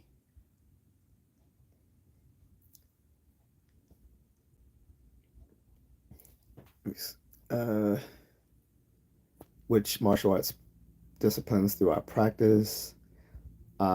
Well, thanks for joining, Angie. So I practice Janfen, Jikondo, Muay Thai, um, Filipino martial arts, Salat, and Taekwondo, and also a bit of boxing, Savat, Judo, and wrestling. Eric Guapo says you can never convince someone to believe in something. You have to be conditioned and primed to believe. Um, I don't know if you can convince people to believe something, but you can you can motivate them to believe in things. Whether you can consider that condition or priming, you can motivate people to believe in something, but you're not likely to make someone believe things based on reason itself. Eric Guap says modern stoicism is the David Goggins get up, do it because everyone hates you. Yeah, like I said, modern day stoicism has nothing to do with the actual philosophy today. It's just another self-help gimmick.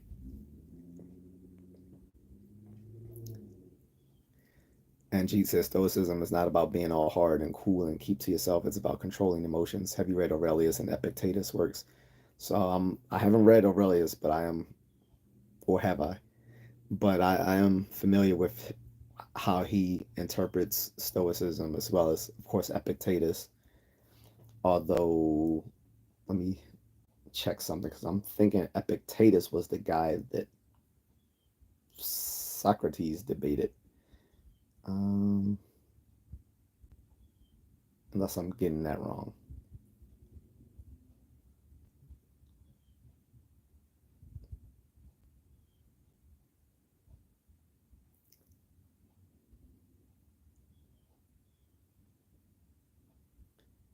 Oh no. So I'm wrong. No, so Epictetus used to just mention Socrates, but um, I think a lot of his beliefs in Stoicism were steeped in Socratic thought.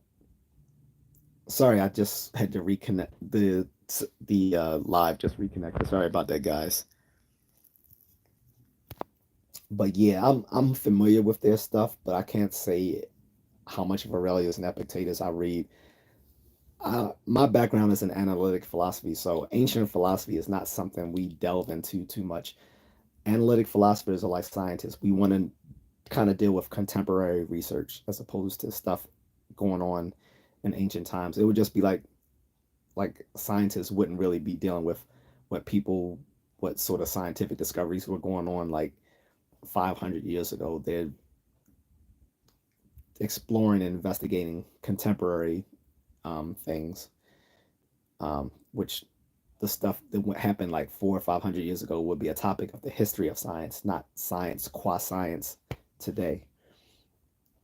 Same thing with analytic philosophy. We kind of talk more about things that are contemporary issues, not issues of Hellenistic culture and ancient Rome. So I am familiar with them, but I haven't read a lot of their stuff.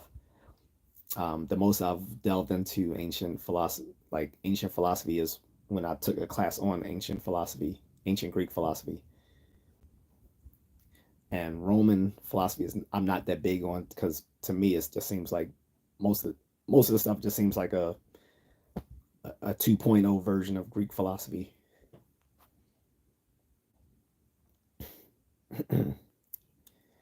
Eric DeGuap says I practiced capoeira for years. I did boxing and Muay Thai for a little bit, but it wasn't my thing.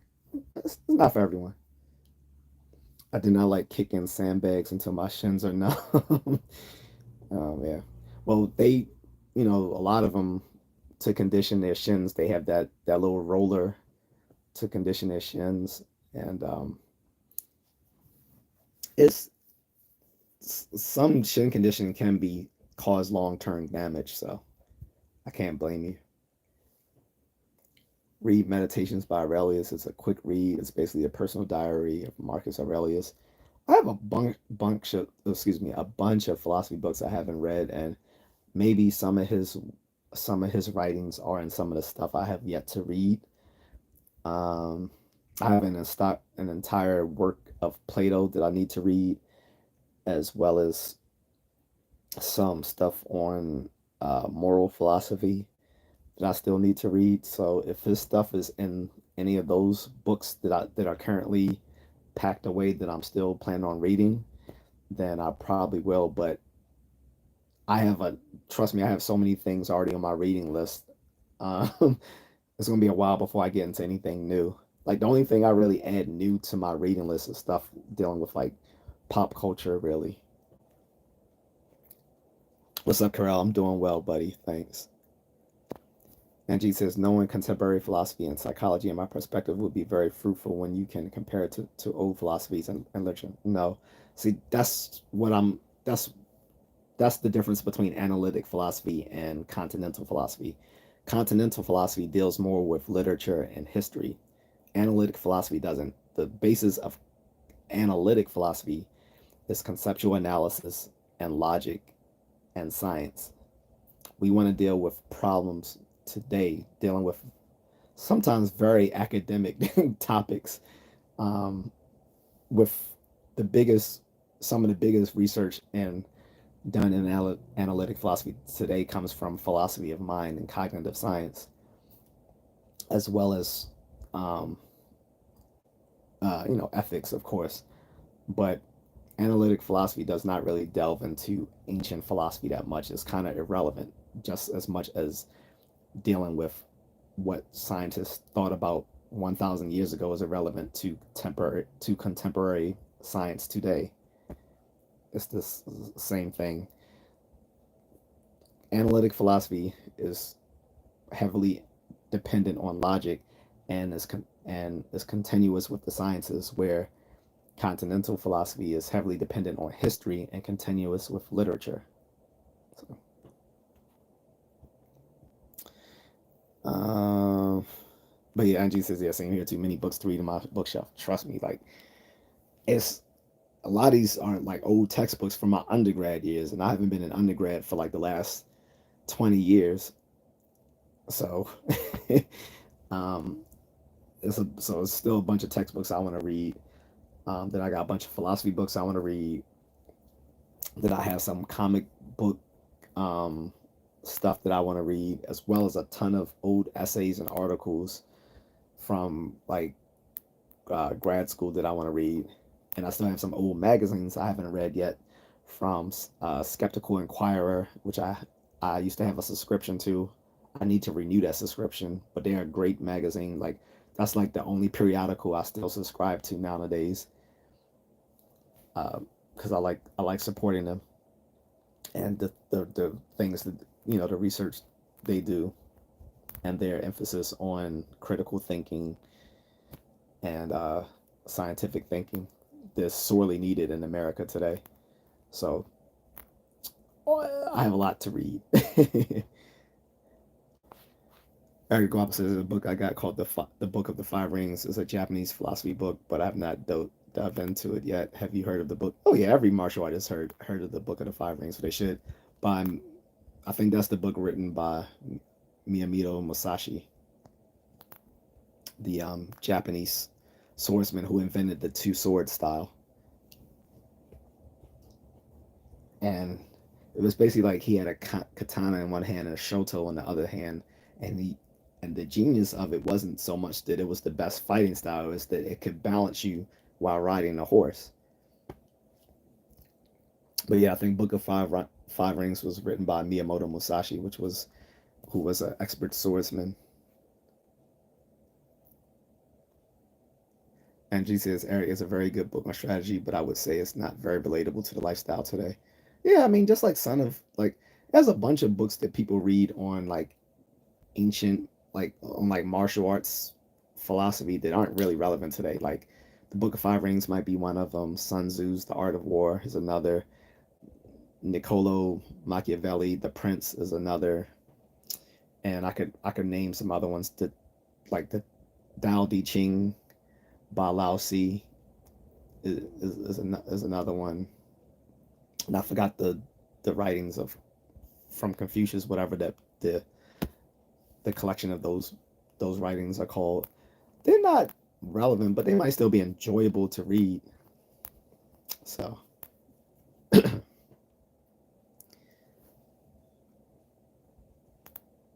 MG says, "Holy shit, 20 years. I'm literally 19. I feel like a dumb child. Don't sweat it." Like I said, yeah, I was I was contemplating philosophy before you were born, literally. So a lot of these things aren't new to me.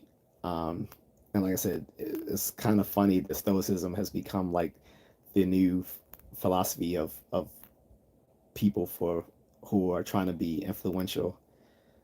To me, it's just another self-help gimmick. Um, and like I said, yeah, I've known of people like Aurelius and Epictetus and Pliny the Elder and all these other folks, but ancient philosophy is sort of just like a dessert. The main course for me is the stuff going on currently in philosophy.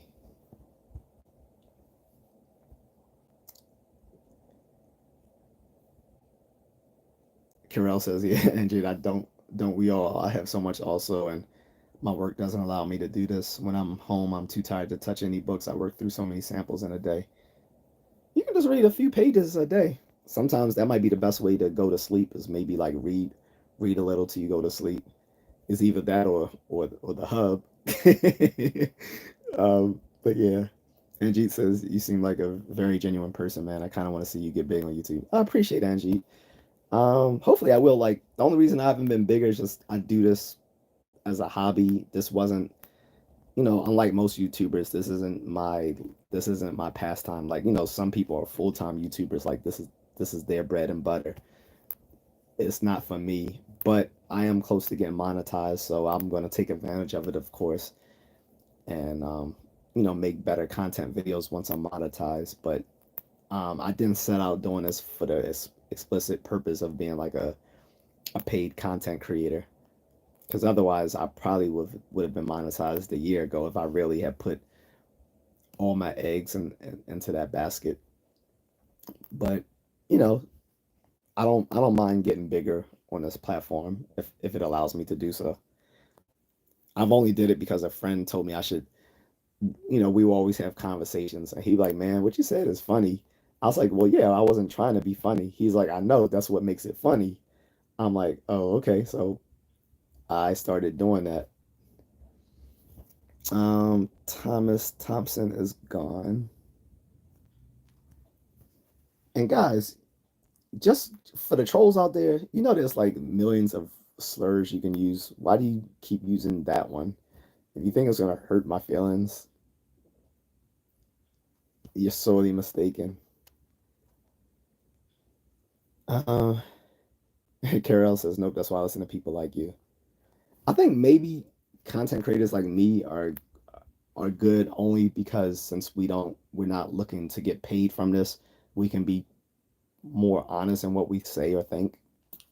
Whereas the folks whose whole lifestyle depends on content creation and on YouTube or TikTok or whatever, like they're not going to be very genuine people. But what you see with me is pretty much what you get. And Jesus read Crime and Punishment by Dostoevsky. That's something I do want to read. Wait, I'm trying to remember. I've read something by Dostoevsky, but I can't remember if it was Crime and Punishment or was it the something brothers. It was one of them. I know I've read Dostoevsky. I just don't remember which book. I have one of them in in my in one of my cardboard boxes here. I can't remember which one it is. Is it Ilyan Ilyich? Was that read? I don't know if that was written by Dostoevsky. I don't remember, but AK says Astolfo is an unknown philosopher that anyone who has found out about him has been shocked. Never heard of him.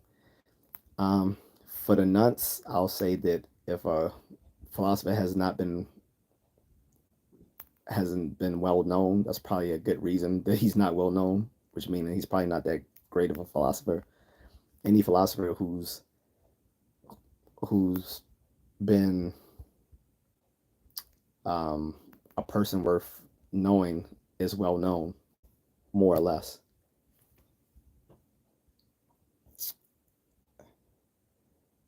But again, I could be wrong. That could be me talking from a point of ignorance. But for the most part, people who are well known in philosophy is because generally they have pretty interesting ideas. Like like I said, the academic philosophy world is a lot like the science world, where you have the public whereas public published or perish, basically. So you have a bunch of philosophical journals, just like you have scientific journals where people are expected to publish things.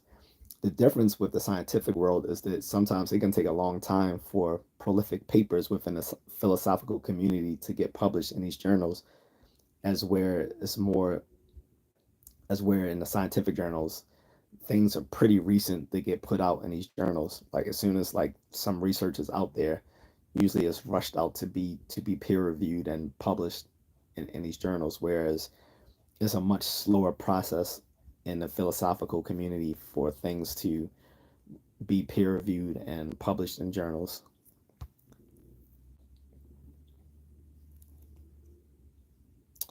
He's Eric came and left like a rancid fart. Yeah, I'll block the dude. AK says, give an introduction, please, to what thing?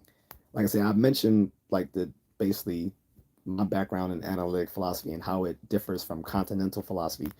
Most people who've never studied philosophy in an academic setting, normally when they think of philosophy, they're thinking of continental philosophy, because usually continental philosophy is maybe sometimes read in like English lit classes, because like I said, analytic philosophy is largely dependent on logic and conceptual analysis, and sees itself as being continuous with the sciences, whereas continental philosophy, and these are overgeneralizations, but for the most part they're true. Um, Continental philosophy, on the other hand, is more dependent on history and different social political movements, and sees itself as continuous with literature. So that's the difference. And most people, at least in English speaking countries, when they take academic philosophy, it's usually going to be from an analytic standpoint, not a continental standpoint.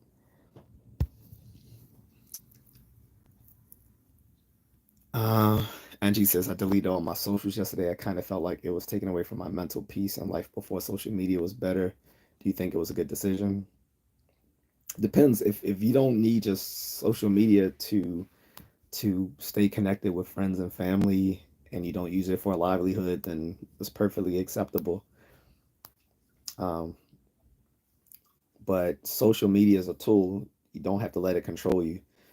Um, for myself, I turn off all my notifications, send all those emails about stuff to my junk folder. I don't let social media control me. I choose to go onto Facebook or Instagram or whatever when I want to use it. And for the most part, I use Facebook mostly to stay in contact with friends and stuff like that. I don't use it as my entry point into knowing what's going on in the world, which I think is leads to a lot of problems. But if people need to take a social media vacation because for their mental health, then by all means do it. Probably more people should. Brothers Karamazov, yeah. I can't remember. I think I read that. I don't remember, but I also read another one called uh, Ilyan Ilyevich, and I think that was also by Dostoevsky. Eric DeGuapa says I used to do comic book reviews on YouTube and I stopped because comic book creators were so emotional in response. So wait, you were actually so the the actual comic book writers were coming back and responding to your reviews. That's okay. You must have had a pretty you had a must have had a pretty good following then for them to even know about your presence on YouTube. That meant that you that meant that a lot of people were actually looking at your content.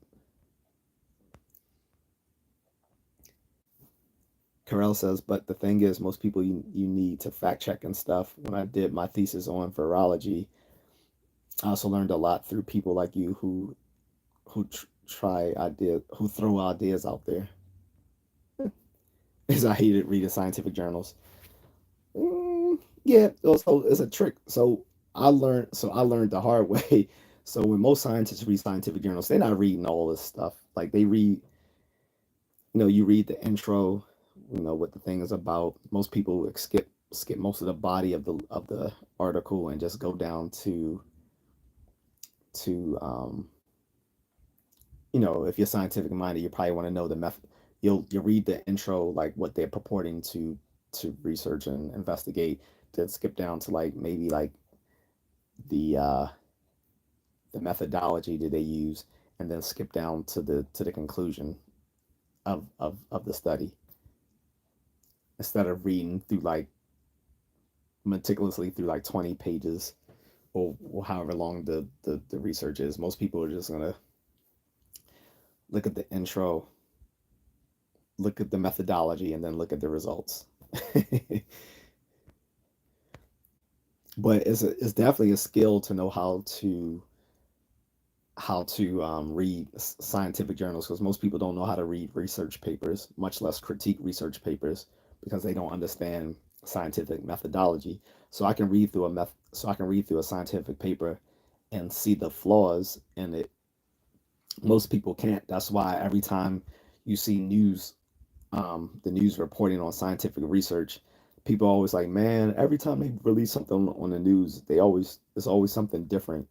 I'm like, yeah, not really. I said, you guys just don't understand that they're using sensationalism in these news reports because they don't understand how to report the science itself. So, a young Spike Lee. That's funny. Carell says, being a person with dyslexia is difficult to read, so you get the book that that you can read for me. Oh, do you get the ebook and then it can read it for me? Yeah, so you mean like the audio books, right? You can get the audio books. I mean, but a lot of things haven't been translated to audiobooks, so it's going to be a limited amount of things that you can get through audiobooks. Personally, I don't like audiobooks because I like the process of reading itself, which is like a reading is a cognitive process. I get for you because of your learning difficulty that might not be a great thing for you, but um, yeah, you can definitely get the audiobooks to do it. Or if you get the ebooks, you can, most browsers now, you can hit the, the feature that they will read the article to you. Have you, Eric Rob says, have you ever seen Spike Lee? Right. I don't think I look like Spike Lee. I know I'm taller than him, but and he's like much older than me. He's like in his 60s.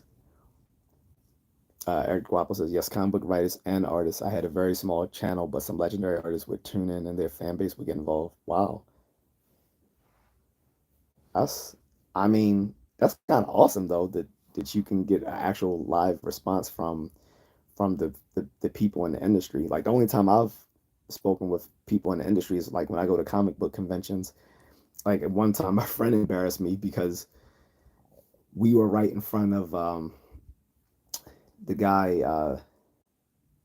Snyder, the guy who wrote the New 52 Batman books, and I saw him and I was saying something, and my friend who doesn't know comic book artists and writers was like, yeah, but you hate the New 52.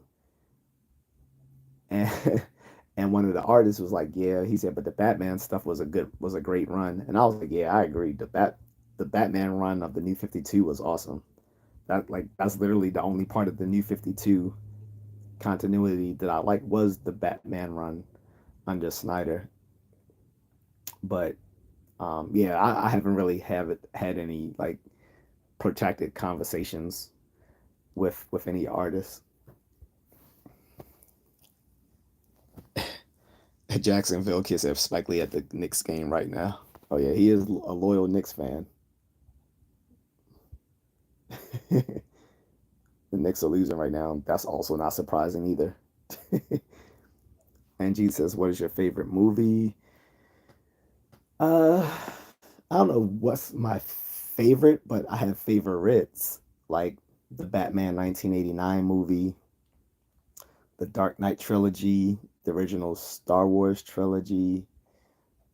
Um, Basically everything I currently have all my favorite movies I've bought the DVDs, which I showed the other day. Ghostbusters, Indiana Jones, Transformers the movie, the 1986 animated movie, Teenage Mutant Ninja Turtles, the original 1990 movie, Star Trek 2, 3, and 4. Those are my favorites. Favorite MCU movie is Captain America: The Winter Soldier. So those are like my some of my favorite movies, and there's many others like The Godfather, Goodfellas. Um, I think I mentioned Karate Kid, right? The Bruce Lee movies, the ones that he actually were in, not those later Bruce Bruce Lee exploitation films, like the actual Bruce Lee movies, like Way of the Dragon, The Big Boss, um, all of those, Into the Dragon, of course. So um, those are pretty much my favorite movies, and I got a bunch of favorite anime and stuff like that. Eric DeWap says I had to read scientific journals for work during COVID. Reading about effectiveness of surgical masks was terrible. Yeah, especially I don't know about Science Journal, but Nature, the journal Nature had a bit of misinformation being published at the time. I hope some of that stuff was retracted, but yeah, Nature Journal was putting out some misinformation about the mask and COVID and the theory of how COVID came to be and stuff like that. And of course, we knew that a certain administration still in office had been telling uh, these social media platforms to limit people disagreeing about certain information about the pandemic at the time. So, including here on YouTube, like if you were on YouTube and you said anything other than what was coming out of so and so's face, and you would have got you would have saw your content demonetized. You'd have had a huge sticker going across your video saying, this may not agree with such and such and such and such. Um, Same thing on YouTube. I mean, sorry, same thing on like Facebook and stuff like that. So 2020 and 2021 was an awful time in our history for people, especially like I said, if they weren't already scientific minded, then I feel bad for the general population during that time. For my as far as I was concerned, the so-called lab the lab leak theory was always the most likely one in the first place. You couldn't say that back then because somehow it was racist to say that the lab leak theory was true. But the other theory that it came out of a wet market wasn't racist, that was way more racist than the lab leak theory. The lab leak theory just said, hey, it was some shoddy research being done at this lab, and that's how we came up. That's how we got this disease on the way. But to say that it came out of wet markets was basically shaming people for not having the ability to shop in supermarkets, which is not a reality for many people across the world. And somehow that was less racist than the lab leak theory, which was completely ridiculous. And like I said, the research coming out at the time had to be careful. Like I said, the journal Nature was putting out information that was not completely accurate. But like I said, at least if you have the ability to read a research paper, you know how to critique a research paper. That's a useful skill for even the layman to be able to read a research paper.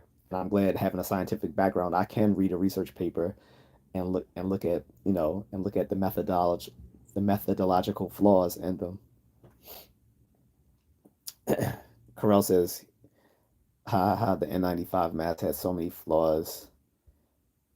It wasn't that it had flaws. It was just like so much misinformation. So back when March 2020, when the shit hit the fan, originally, uh, the director of the NIH was saying uh, that the masks weren't necessary and that only medical staff needs them and that people just need to socially distance and wash their hands and you know, use you know, the alcohol or whatever on their hands. Then several months later, they was like, no, you guys need to wear a mask, but they need to be either N95 or KN95 surgical masks to be effective. And originally, the only reason, and we found out later, the only reason he said that we shouldn't have masks back in March was because they were worried that there would be a shortage for actual medical personnel if if if everyone were trying to acquire them. So then later they said, oh, well, everyone needs to wear these surgical masks to protect themselves, either N95 or KN95 masks. Then it came out several months later, well, you guys still need to mask up, but you can use any mask, including just cloth masks, because it's still going to offer some barrier of protection. That shit wasn't true. Completely not true. Most people look like idiots. And that was the era. I'm sorry, that was the most fun era of 2020 was when they said that you could wear any mask, not just N95 mask. And you saw people, so many characters at the supermarket at the time, people wearing socks on their face. I know I was going for a run. There was some states and cities that said they didn't want people going out running and jogging. That was the most time I've ever seen people run in my community in my life was at that time because people were tired of just sitting at home. So people were literally going out for a jog, which is healthy. The dumbest thing was hearing people say that it would be unhealthy. Like you could just spread COVID throughout, you know, through the air just by running when there's no one around you. That is fucking dumb. That was one of the dumbest things. And it was one of the funnest eras of 2020 because it was just so much dumb shit going on. I saw a person wearing a fucking tactical gas mask while going for a run. I'm like, is he incorporating there to be some sort of chemical biological attack in the neighborhood? Like, why is this douchebag wearing a tactical gas mask? Like the kind we had to wear, the kind we had in the army. He had on a tactical gas mask while going for a run. Like, unless he was actually military and was just training with the mask, that's cool. But he looked like a complete moron. Uh, but like I said, there were people in the supermarkets just looking absolutely crazy. And it also defeated what women say that they don't need men because single women, I've never seen so many scared single women in my life was during the 2020 pandemic era. Going to the supermarkets alone, looking just terrified, them and their little kids. You didn't see men panicking like that. The only men I saw panicking were old men who probably had pre-existing health conditions. But most grown men were not tripping off the pandemic like that. So anyway, so Eric says I had to read those journals and then quote unquote educate the project directors of homeless shelters in LA County. I hated it so much. Wow. And she says, "Sir, your movie selections tell me you're a man of culture." Oh, thank you. I don't think I'm a man of culture. I'm just a nerd, really. Like, and a lot of these movies are stuff I grew up on watching them with my father. Like, my father used to take me to Star Wars movies as a kid. In the '80s. That's how old I am. So, as a little kid, my father took me to Indiana Jones movies, Star Wars movies, uh, James Bond movies, Star Trek movies. So all the geeky stuff that I'm into now is because my father and mother used to take me to these films like Star Trek, Star Wars, Indiana Jones, James Bond, um, Karate Kid, all those things. So I still like those things today.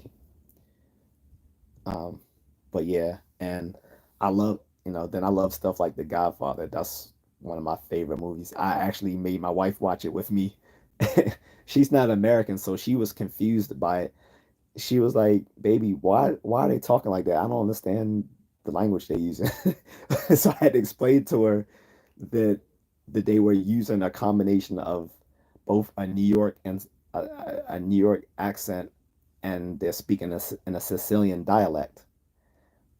So I had to explain that to her, and some of the things about Costa Nostra that they were using in the movies. I think I made her watch Goodfellas too. There's still a few movies I'm trying to get her to watch. She hasn't seen that, so she hasn't seen Superman. So we got to watch that, and she hasn't seen Die Hard. So I'm gonna make her watch Die Hard with me pretty soon as well. Especially since Die Hard is on Disney Plus now, since they merged with Hulu. So we'll watch that. Eric says some comic book creators are awesome. Kenneth Rocafort is by far my favorite creator. I've interacted with him, but I used to do streams with Graham Nolan, who is awesome too. Okay. He's one of the creators of Bane. Okay. I thought the creator of Bane was like Dennis O'Neil or something, but I guess I was wrong. Eric Guap says, but I had some bad experiences with some other big comic book creators, so I took a sabbatical. Fast Pace says, how is it? I don't know what you're referring to. Carell says the whole thing was just a big sham, but I don't want your content to be blocked. No, so now it's 2024. You can speak more freely about the pandemic now. Um, but yeah, back then you couldn't. But back in 2020, 2021, I wasn't a content creator anyway. I had a blog, but I hadn't written on that blog since the 2010s. And I started that blog back in like 2005. So I haven't done much with it. It's still up for now, but I might end up taking that blog down. This was in the whole era when people were doing the blogging in the early 2000s. Everyone thought they were going to get their blogs monetized with Google ad revenue and be like the next huge thing, like the what were the big blogs back in the day? I forgot all their names now, but everyone and their mother had a blog back in the 2000s. I was no different. Sort of like now with YouTube and content creation. Now everyone wants to be a content creator. Same thing as with the blogs 20 years ago. Carell says I saw blood work and all, but it was just so wrong. Eric says the way COVID was handled was atrocious. Exactly. And the problem is when the next thing hits, people are going to take it less seriously because the way it was handled today, the, you know, what's the guy who, because I didn't want to say his name at first, but the guy who was the head of NIH, I think he did such a shitty job. Like he, he was so, I don't, I don't know how to, he was he didn't do it well. Let's just say that way. He wasn't honest. Like I say, he lied about the effectiveness of masks. He lied about the lab leak theory. He lied the fact that they were doing research that they weren't supposed to be doing. Well, they weren't. Not they were doing. That they were funding research that they weren't supposed to be doing. And instead of admitting that, he tried to change the very definition of that type of research. But people who have a background in biology was like, no, you can't just simply change the definition of that and say that that's and then go on to say that, oh, we was never doing this.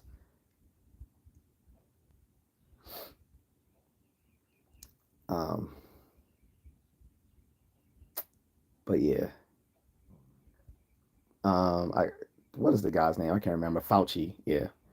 So, and for folks who don't know, this goes even back because Fauci was in head of the research going on back in the 80s when it came to AIDS and HIV,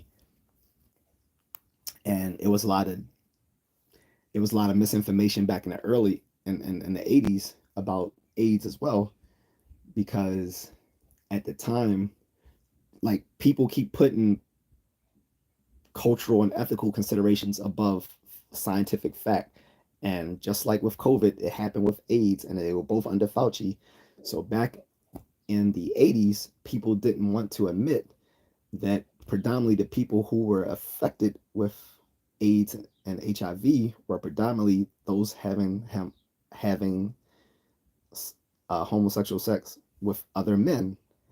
But because there was this whole thing going on saying this was the gay disease, they tried to take it away from that and say that this doesn't just affect gay people, which, yes, it's true, it doesn't just affect gay people, but at that period, more than likely, the only way you contracted it was through same sex with another man, or a blood transfusion of someone who, you know, probably was doing so.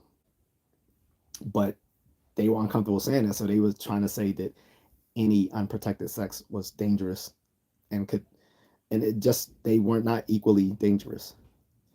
And then, like I said, you skip forward 30 plus years with the COVID thing, and like, this was mostly killing people who had pre-existing health conditions, including obesity. But they were trying to make it sound like this was dangerous to everyone. It just wasn't. It just wasn't equally as dangerous to everyone. Not to mention, it wasn't worth making kids fall behind in their academics for this as well. And their their stances on the mask just kept changing, and it was confusing people. And you had people doing everything they told them. I did so as well. I was trying to be a good soldier at the time. So when they said we don't need masks, I didn't bother with a mask. When they said you did need a mask, we all went out and spent a shit ton of money on those N95 masks, because remember, they had made those costs so high at the time. Then when they said you only need cloth masks, then I was just wearing my little regular cloth mask. Then they said you need to be wearing two masks. So, and that was the most ridiculous shit, was when people were wearing two masks. So I was wearing two masks, just like they said. And I feel like an idiot for doing it now, but I was wearing two masks. Then I got the vaccinations. I got three. Um, the first two. Then I got a third one, like they were telling us to do. Um, then they were saying we don't need masks anymore. But then a lot of places in blue states were still requiring you to mask up even if you were vaxxed, or some places were even asking you to bring a vaccination card with you. When you traveled, you had to have your vaccination card and prove that you were vaccinated, and when you traveled, you had to like wait a week or two in some sort of COVID hotel before you could go to where you were going. So most people couldn't even vacation, because most people only get 1 week or 2 weeks of free vacation time from work. So if you spent 1 or 2 weeks in a COVID hotel when you go travel overseas or whatever, that was your whole vacation. um, and then even after saying that we were vaxxed and all that, then they were saying we need to go back to mask again. And I think that's when people just started just I think that's when people just got fed up. And so now, when the next thing hits again, people are just not going to take it seriously.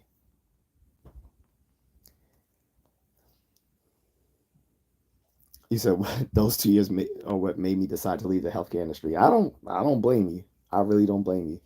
I have a god sister who works, um, I think at NIH or something like that, and she was basically believing all the bullshit they were saying. And she was also saying, telling my mother and my godmother that a lot of the information they knew about they weren't putting out into the mainstream media. So I can't blame you for being frustrated about that. So I had to find homeless encampments and offer medical supplies and medical treatment to them. Sometimes I would be by myself going into these sketchy areas. Man, ain't no way I would do that by myself. Always being from the army, always use the buddy system. Always use the buddy system. I'm not doing that on my own. And I've handed out food to the homeless. Working with Mary Purg, PIRG, the Maryland branch of it. I remember my fraternity, we worked alongside some other fraternities and sororities, and we walked around the streets of DC handing out food to homeless. But there's no way we were doing that, by ourselves. And then with the girls, we definitely made sure we were with the girls when they were handing out stuff. Because let's face it, a lot of those homeless people are have mental health problems or drug addictions. That's it's not safe. So one time I had to go to an underground encampment in the middle of a desert that people dug out. Sometimes people would threaten me and try to get froggy. Better than me. I'd have been like, here's your effing medical supplies. Peace, bitches. Carell says, I must say, despite that, I learned how preconditioning was stuffed down our throats. Um, Eric Guap says, Chuck Dixon and Graham Nolan are the creators of Bane. Yeah, that's who it is, Chuck Dixon. I was confusing Chuck Dixon uh, with Dennis O'Neil and Neil Adams. Yeah, I was confusing Chuck Dixon with Neil Adams and Dennis O'Neil because I think they're all from the same era. Which I met Neil Adams and got his autograph on a picture that I photographed and hung on my wall. I'm glad I did because 2 years, 3 years later is when he died. But which part of the world are from you, sir? I live in Maryland, in the United States. Carol said the guy was a douchebag. I guess you're talking about Anthony Fauci, right? PR Ramos said, "Hey friend, good to see you again. What's up, PR Ramos? What did I do in the army? Oh, again, so I was a cable and telephone installation and maintenance operator. So basically, we did what Verizon or Comcast cable did, at least on the domestic side. On the technical side, we had to run cable in the field and sometimes be responsible for encryption and decryption of communication signals, which required us to have um, a high level security clearance because I dealt with signal intelligence. Eric Guapo says, I'm a teacher now, and the impact COVID had on these kids is insane, socially and academically behind. Yeah, exactly. Like, I literally was just seeing on the news earlier that they were saying middle school kids are still like 2 years behind in their mathematics because of the pandemic. So, not to mention, I would have hated to graduate either college or high school back in 2020 or 2021. That'd have sucked. And then the fact that and then you're paying full tuition plus room and board, and you're not even able to go to class during that time. You were doing everything probably through online, like through like Blackboard or something like that. I'd have felt like I'm being ripped off, and I know a lot of kids did try to request from their universities to that they don't have to pay like for room and board when they're like not even allowed on campus, or like a reduction in other fees because they weren't actually able to attend classes physically. So crazy times. P. Ramos says I was also in the army, loved it a lot. I was in the Israeli army. Okay, the IDF. Okay, I was fixing engines of tanks. Okay, I had a guy I knew from IDF when I was in college. Um, he, I guess he enjoyed it, because I think everyone, um, all Israeli citizens are required to do like 2 years of service. Either I think like either 2 years of military service or 2 years of community service when they come out of high school, I believe, unless they change that. Eric says, then they rolled it out, and my coworkers were having crazy side effects: SVT, angina, Bell's palsy, swelling. Several were hospitalized. Oof. P. Ramos said I did 3 years in the service. Okay. Eric Wapsos, that was when I decided I'm not getting vaccines anymore. Yeah, I had three. Yeah, I got three vaccines. I remember like hearing some people were having reactions to the vaccines. That was something that was another thing people couldn't talk about because then they were saying that was conspiracy theory as well, that people were having adverse reactions to vaccines, which shouldn't have been like shouldn't have been controversial because people have adverse effects to any sort of vaccines. That's why like even with the seasonal flu vaccine, they ask you, do you have certain do you have certain pre-existing health conditions which would make you not a good candidate for taking a seasonal flu vaccine. So yeah, P. Ram said I made a lot of friends for like, yeah, I mean, one thing about the military, you're definitely gonna make a lot of friends because it's a brotherhood. At the end of the day, it's a brotherhood. Um, it would be rather surprising not to make friends out of it. For my part, unfortunately, I'm not in touch with anyone I used to serve with, especially because when I came out was right when Facebook was jumping off, so I really didn't have anyone's socials at the time to stay in touch with them. Yep, I'm still here, sending us away though. I was planning on getting off an hour ago when we finished chatting, but still here for some reason. I'm about to go because I'm smelling food and it's smelling good, and the food is tempting me. So I'm very hungry. I haven't eaten all day. Well, eaten a little bit.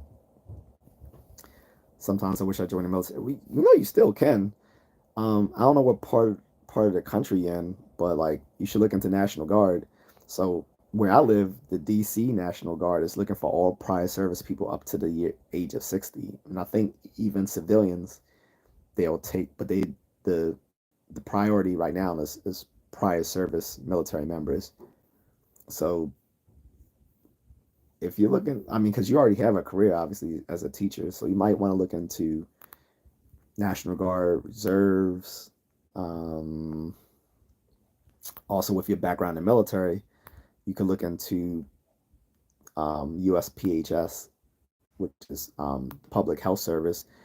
Through public health service, you actually would be considered part of the military because you could get commission. You'll become a commissioned officer within the PHS. So that's something you can look into, and it gives you the same benefits as being in the military, like you eligible for a VA loan and other sorts of things.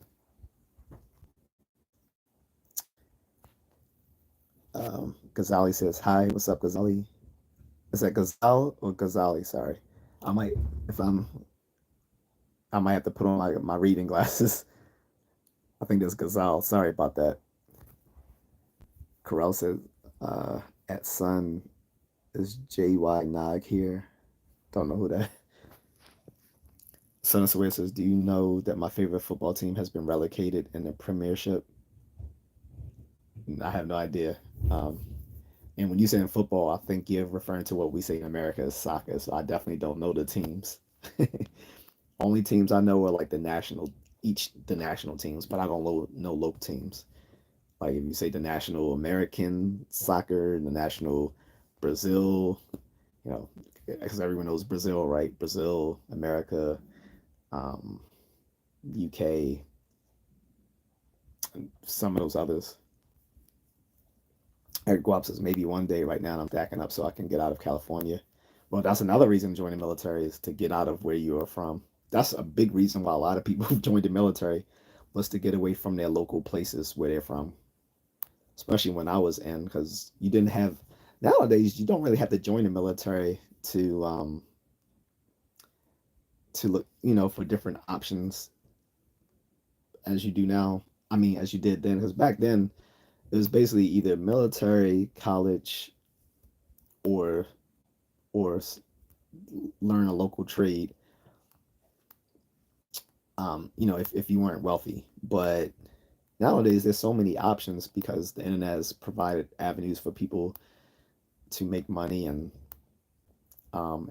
there's some local places that pay better.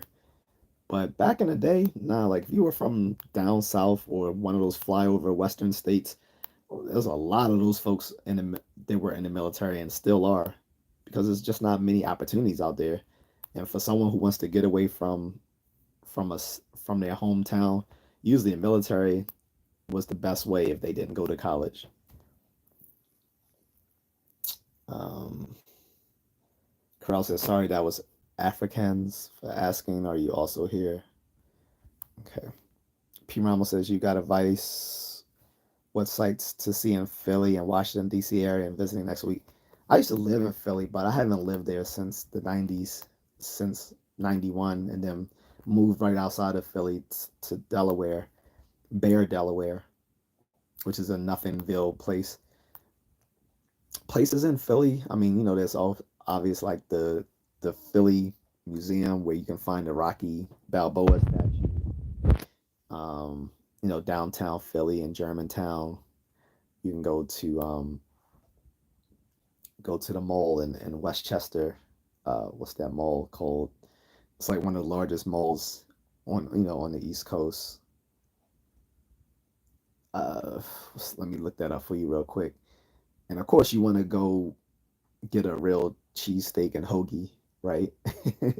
if assuming you eat that sort of stuff, get a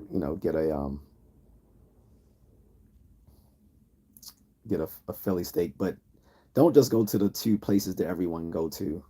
Like go to like an actual like local deli and get a cheesesteak. I think those are gonna be better than going to the two places everyone know about.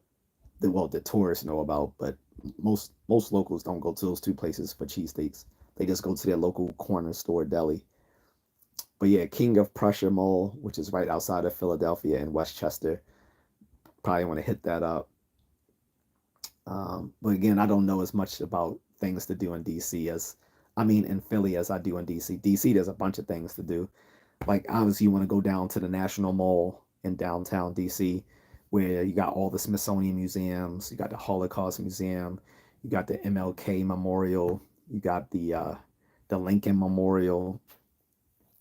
Uh, you have what's left of Chinatown in DC, where there used to be like a thriving nightlife for club rats like me back in the 2000s. And that's where the convention center is as well down there. I pretty much think that Chinatown is kind of over. It's there's still the sign where the Chinatown is, but there's not really much of a Chinatown left there anymore. Um, but there's tons of things to do in DC, of course. You go to also the Washington Monument.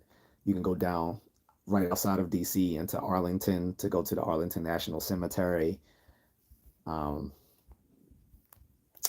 yeah, this is a ton of stuff to do in DC. So it will be a big difference. And DC is much safer than Philadelphia. So those are all considerations. And in DC, they have their local foods too. The one of their little delicacies is called the DC half smoke. It's sort of like a sausage on a bun. Like think of not a hot dog, but think of like a huge sausage, no diddy. On a bun, they're really good. It's called a half smoke. So you want to get that in DC. Or you can get the Chinese food in DC where they put the mambo sauce on it. The mambo sauce is something you only get in DC. Although some store nowadays you can buy them in grocery stores, but the mambo sauce comes out of DC. So if you go to like any Chinese takeout in DC, they'll ask you, do you want mambo sauce with the chicken wings or whatever. So You can get that. So those are the two delicacies: chicken wings with mambo sauce at the Chinese takeout, or buying the half smoke, going down to the, like I said, the National Mall and all the Smithsonian museums, the Smithsonian Natural History Museum, the Space and Science Museum, the the American Indian Museum, which is great. Like there's actual like indigenous people that work there as tour guides. And they have a whole restaurant within the American Indian Museum that serves genuine American Indian food, like fry bread and stuff like that. And the restaurant, it has like American Indian food from different regions of North America. So you have a part that caters to the food that came out of the Northwest, which would be, like fish and stuff like that. Then you have stuff that comes out of the Southwest, like the Navajo taco, stuff like that. Then the stuff that comes from the Eastern Woodlands. And yeah, I love the American Indian Museum. If you can't tell, Space and Science Museum was also my second favorite. I haven't been to the Natural History Museum, but I want to go there. There's the Holocaust Museum, which I haven't been to yet. There's the Art Museum. There's the, like I said, the memorials. There's a bunch of stuff to do in DC that you won't get bored. Trust me. And again, it's safer than Philly, but you will get frustrated with trying to drive there. So you might want to park at one of the metro stations in outside of DC, and then just take the train on into the city. Winston Seuss's Hello, Cuba Gooding Jr. Men of Honor is one of my favorite movies. I want to be called Cuba Gooding Jr. because he's in that investigation with Diddy right now for assault. So I don't want to be lumped in with Cuba Gooding Jr. That man has been. This is the second time he's been charged with assault, and this time it's under the Diddy investigation. So I don't want any connection to that man right now. Is it besides White House and Rocky Stairs? So yeah, like yeah, I didn't even mention the White House. You can go up there, but it's behind the fence. But you can go up on what's the street? Um, but yeah, you can go there if you like. I didn't even recommend the White House because like you can't really. Well, you can do a White House tour. They do the White House tours. I don't know what on what days, and I think they're still doing the cherry blossom thing because I think the the DC just got a new donation of cherry blossoms from Japan this year, so you can definitely check out the cherry blossoms trees as well. Uh, but yeah, I didn't even think of doing a White House tour, but you can do that. He said the Rocky Stairs. Yeah, like I said, I don't know much about living in Philly. Like when you live somewhere, usually you don't really do the touristy stuff there. So I didn't really do anything touristy when I lived in Philly. Like I lived in West Philly for like half a year before moving to like Delaware, right outside of Philly, and then basically commuting back and forth between Baltimore and Delaware for like a year or so before finally living in the suburbs of DC before I went to college. And yeah, Philly was not a great place back in the 90s. It was it was full of crime and drugs, crime and violence. There used to be so many little those little crack vials on the street. I used to joke with people and say that I could line them up and find my way back home from school if I ever got lost. So I wasn't really a fan. The only thing I loved about living in Philly was my constant access to hoagies and cheesesteaks. That's about it. But not a great place. Not a fan. South Philly is the nicer area. South Philly and Germantown are the places where you'll probably see you'll South Philly is where the nightlife is, and Germantown is nice. See, those are places where you'll have the most fun. I would not recommend North Philly. I would recommend staying out of North Philly and most of West Philly, except for Germantown. Germantown is in West Philly, but outside of that, no. Son of Soweto says there's only one football. What the Americans call football is something else to normal people. Well, granted, yes, most of the world calls soccer football, and only American football is called football to us. Um, American football stems from it does have some roots with soccer, but also more so with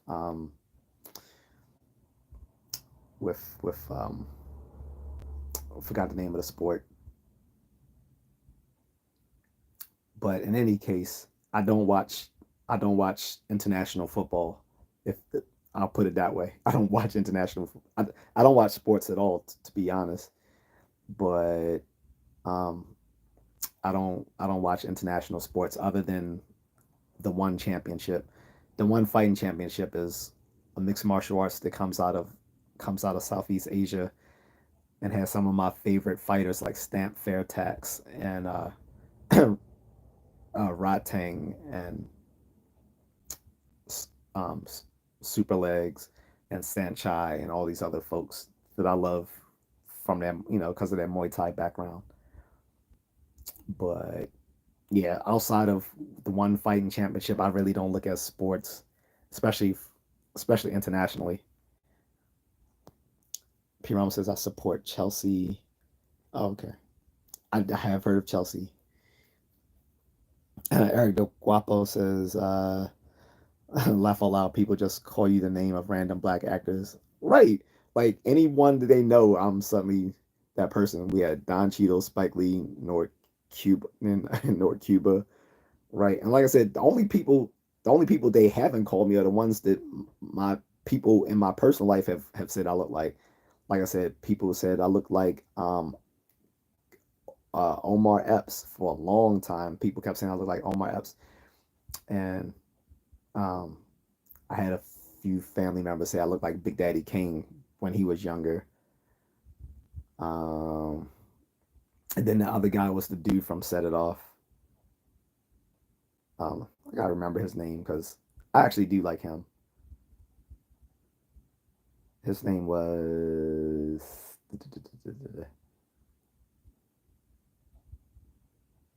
um, Blair Underwood. Yeah, for a long time, people tried to say I look like Blair Underwood, but unless you're saying like Omar Gooding, Blair Underwood, or Big Daddy Kane, I think people are just mentioning black people they've heard of. Like Cuba Gooding Jr., that is a huge stretch. We're not even the same complexion. So,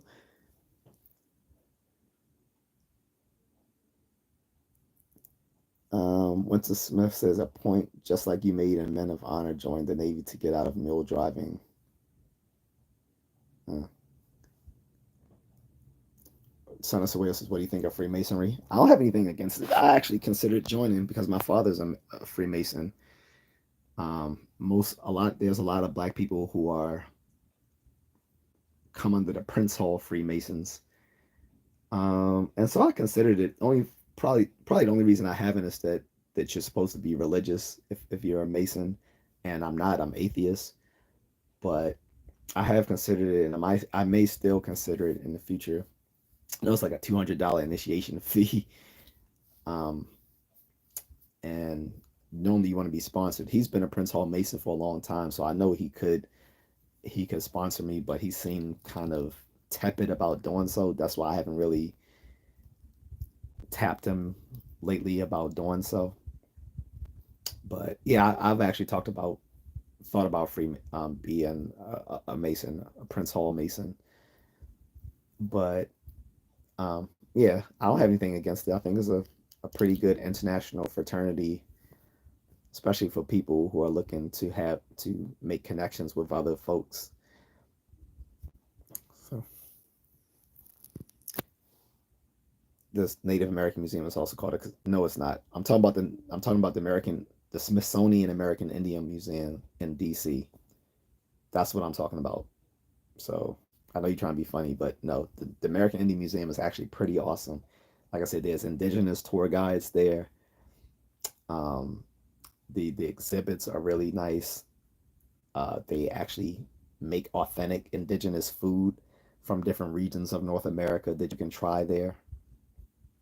There's even like a thing outside of the museum that displays indigenous art. It like they really put their foot into it when they did that museum 20 years ago. It's a really great place to visit. Most of the Smithsonian museums are great, but it's and the Native American museum is really good. There's nothing about it being remotely linked to a casino because the Smithsonian has their own endowment. So Senator Wales says, I saw this African American who told me strange stories like slavery didn't happen and that African Americans are the real indigenous people of America. Do you also think so? No, this is one of these weirdos. I've mentioned this like 2 weeks ago. You have a bunch of black people here in America that every generation they have this new crazy belief. Instead of just saying that we are black people descended from the ancestors of West African and Central and people from Central Africa, they keep coming up with these different myths. Like back in the 80s when I was a kid, all these rappers were promoting this idea that we were the Afro-Asiatic man, which was ridiculous. Then, like in the 90s and 2000s, you had all the Hebrew Israelites coming around who looked like a bunch of Namekians from Dragon Ball Z. Like they dressed like Piccolo, like from Dragon Ball Z, like these Namekians, looking like they about to look for the seven Dragon Balls, going around harassing people, yelling out stuff from the Bible, like a bunch of morons who believe that black people are the true Israelites and that the current Jewish people are fake Israeli people and whatever. And now, in the last 10 years or so, you've had people now trying to claim that black people are the true American Indians and all this. These are unintelligent people. I don't take them seriously. Most of them were probably educated in prison, and yeah, they're not worth listening to.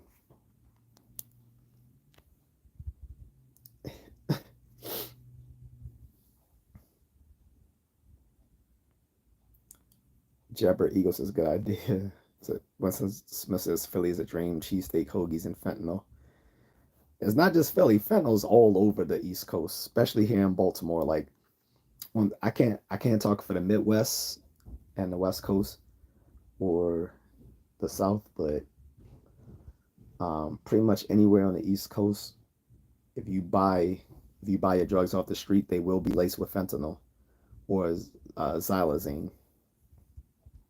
I would not I would not recommend buying drugs off the street, or I would recommend just not using drugs. But if you do, you need to get them cleaned and not buy them off the street. But yeah, Philly has, been a bit abysmal as of late, as a lot of these places are. Thank your current politicians for that. Again, when someone asked me like an hour ago, what are the three changes I would make if I were elected president? Like I said, there would be much more severe laws dealing with crime, particularly dealing with drugs and violence. There would be very severe laws in the capacity of the way Singapore does their handles their crimes.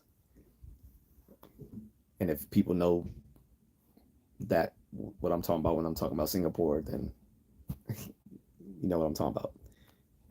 Eric Guava says Stamp is a beast. I know, right? Like I swear, like I'm glad Mrs. Contrarian isn't on here. I swear if I wasn't married, I would try to ruin Stamp's career. I, I'm serious. Like she's cute and deadly at the same time. I think Supergirl is prettier than her. Like I like Supergirl too. Supergirl and what's the other one? Achin Witcherpoor. They're all hot. I like Stamp though. Supergirl's the cutest of the three of them. But Stamp, I just want to ruin her career by getting. Never mind. But all right, let me keep going. So my favorite is Mighty Mouse. All right. Winston Smith says one is fantastic with the Muay Thai stage. I hate when MMA is in a boxing ring, boxing style ring. Mm. Son of Away said, what is your take on Thomas Sowell's explanations of African American culture? I think he's spot on. What we call ghetto culture in America is black redneck culture. It stems from black Americans adopting the the practices and behaviors of redneck culture and from their time in the South and bringing it with them to the cities of the North and the Midwest. It's definitely redneck culture, just black redneck culture. It's, he was spot on with his analysis of that. P. Ramos says, is ATL dangerous for tourists? My cousin coming over to ATL from overseas to see friends next week. Any advice what to do and what not to do? I'm outside of going to the airport, Hartfield Jackson International Airport. I've never been to Atlanta. I've when I've stayed in Georgia, it was in Fort Gordon, which is not in Atlanta. So I really can't say. There's parts of ATL that are dangerous, but for the most part, it's fun. ATL is fine for tourists. ATL is considered the black mecca, um, here in America. Like a lot of people move from other cities and come down to ATL. My only warning about Atlanta is it's not a great place for dating. That's the only thing I can definitively say with certainty is that all the locals have made it clear that it's not a great place to look for relationships. Outside of that, I don't think it's particularly dangerous to visit ATL. It's a lot of things to do in ATL. Um, you know, yeah. So he should be perfectly fine. Just don't go to the hood, which is pretty much what I would say about going to any place in America. If you're not from that place, don't go to the hood. Eric Guapo says the best ring I have seen is the one the combat karate uses. I wish more organizations would take that ring. I don't like it though. Like the way it rises up, eh, I it I think they did that just to be unique to set it apart from the octagon. But like I said, it's unique. It kind of reminds me of American Gladiators back in the day. The way it's set up.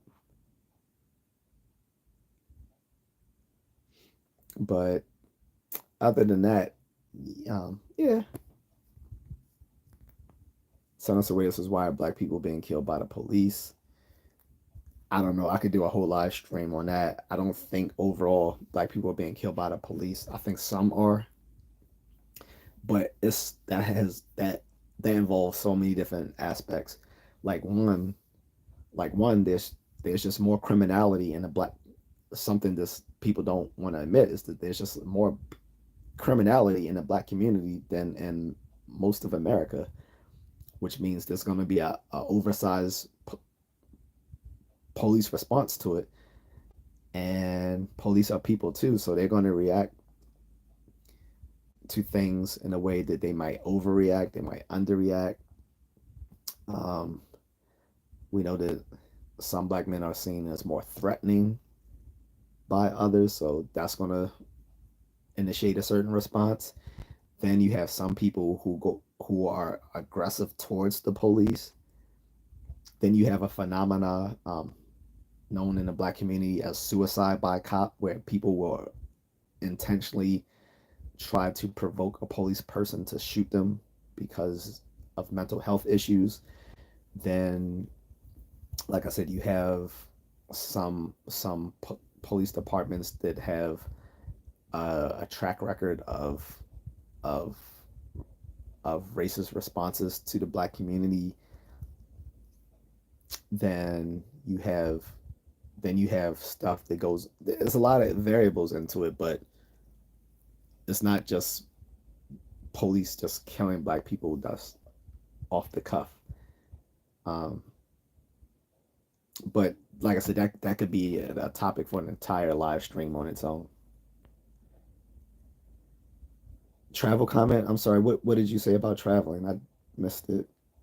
Something about you had a comment that was hidden. It just said something about ATL Boulder Crest or Fulton Industrial has all the hookers you want. But I'm not going to endorse. I'm not going to endorse people to trick off in my live stream because we one the problem with Western women is that we are glorifying 304 culture. If we keep glorifying 304 culture, then we're going to have more Western women adopting the practices of prostitutes. And as someone who's looking, as someone who would, as men who are looking for real relationships, that's kind of antithetical to that. That's the only thing I saw that you wrote, Winston, was that um, SF Derry says, "What do you think about Israel?" I'm gonna answer in a second. Let me get to Eric's stuff first because that'll be shorter to answer, and I'll get right back to you, SF. Okay. Eric says, "What I like about it is that it takes the advantage of the cage away and it makes takedowns and escapes a little bit more difficult." But they don't really do takedowns and stuff in karate and combat karate. As a matter of fact, they're still trying to. They don't even allow leg kicks. Like Gabriel Varga said, he's doing another fight in combat karate. He was saying that he wants them to institute making leg kicks legal. So, I mean, because it was funny. The friend that I sometimes life coach, she was asking about what do I think about karate combat as a sport, and I was telling her, I said it's not a sport. I said that's just a. I was like that's just their brand. I said they're just doing full contact karate. I said I was like karate combat isn't a new sport. I said that's just their brand, and she was like, oh okay, but yeah, it's full contact karate, and I in this day and age I just don't take full contact karate seriously anymore.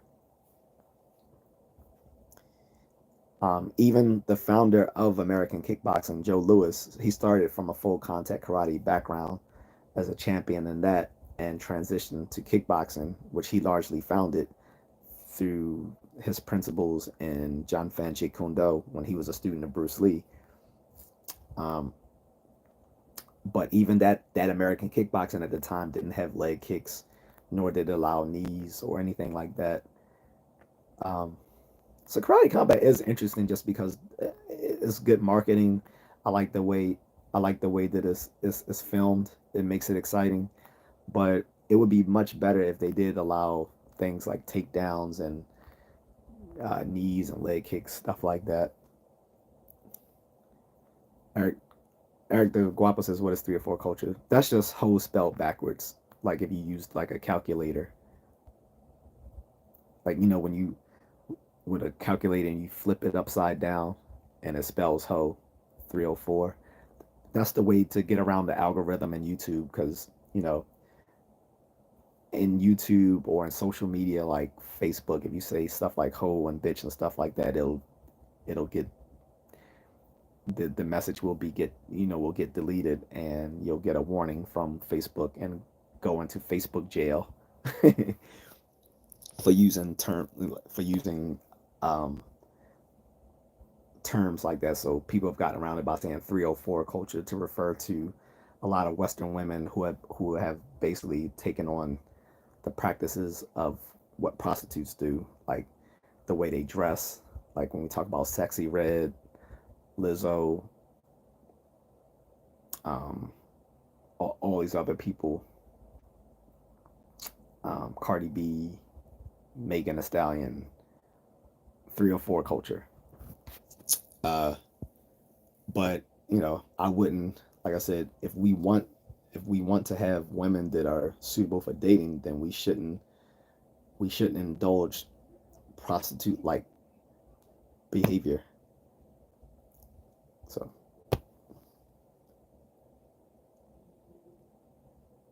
Colombian Jeff is back. What's up, Jeff? Eric Guapo says, I know they don't do that in comeback right, but the style of ring would make it more difficult to corner a fight and take them down. I get what you're saying. So yeah, I promise I will get to you ASAP, and I'm a man of my word, so don't think I forgot about you. So you said, what do I think about Israel? Well, it's very convoluted. I've done a bunch of YouTube shorts and a few videos on it, but I am pro-Israel. However, I don't like the suffering of any groups on either side of the conflict. But I think that a lot of younger people in America who are pro-Palestinian really don't know the history of the Middle East. Um, and you know, you know, it's sad to see all the things going on right now in Gaza and stuff like that, and we're seeing this spillover now into like a whole Middle East conflict involving, you know, Iran, Iraq, Syria, and you know, it it's a bad, it's pretty bad, but I do stand with Israel for a bunch of reasons. That, you know, one, I believe they have a right to exist, and two, I mean, that's the foundation of it all. They have a right to exist, and they're surrounded by folks who don't think they even have that right.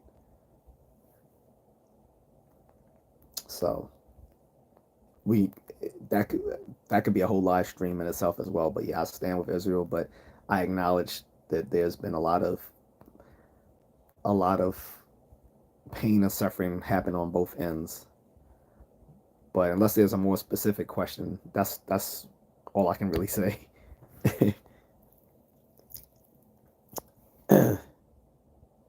Winston says, Eric, look way back before the octagon, like Bass Rutten versus Shamrock. They went through the ropes. This is a serious danger. Oh. You talking about like the shoot fighting days, Winston? Like when they used to do like the shoot fighting? Because I think those were more like in a boxing ring before the octagon.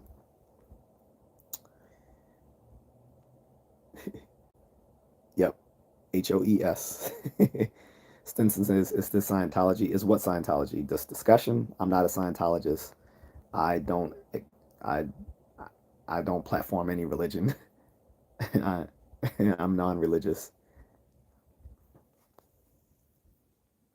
This particular platform, Stinson, is just, well, this particular live stream is just for the folks who often jump in my live streams to ask me any random question they like, as long as it's appropriate, or that they can ask me a question dealing with philosophy because I happen to be a philosophy nerd. That's it. So you're going to hear questions all over the place because this whole format has just been asking me any sort of question. Eric Guapo says, I don't know enough about the conflict in Israel and Palestine to have a valid opinion on it. I never looked into it much. And that's a great position to take. You can, if you don't know enough about the situation, you can completely just be agnostic about it. Um, I, I think that is the most reasonable stance to take on many things, is just to say I'm agnostic. I don't know enough about the situation. And I wish more people would do that, but I think because of what people have been seeing on the news versus what people have been seeing on social media makes people dig into one side or the other. My my my my position on what's going on has been informed by just the history of Middle Eastern conflict, especially as a veteran who had to, you know, who was serving during the the second Iraqi war. So Eric says thought he was talking about pancreas. He might have been. I didn't know where Bass Rutten and Ken Shamrock started. Well, I know that both Frank Shamrock and Ken Shamrock started in shoot fighting in Japan, which is sort of like the predecessor to the UFC. Was the shoot fighting. So I assumed that Bass Rutten maybe had started off in shoot fighting as well, but I'm not sure. SF says it was nice to talk to you. Good luck in the future, brother. Appreciate it, SF.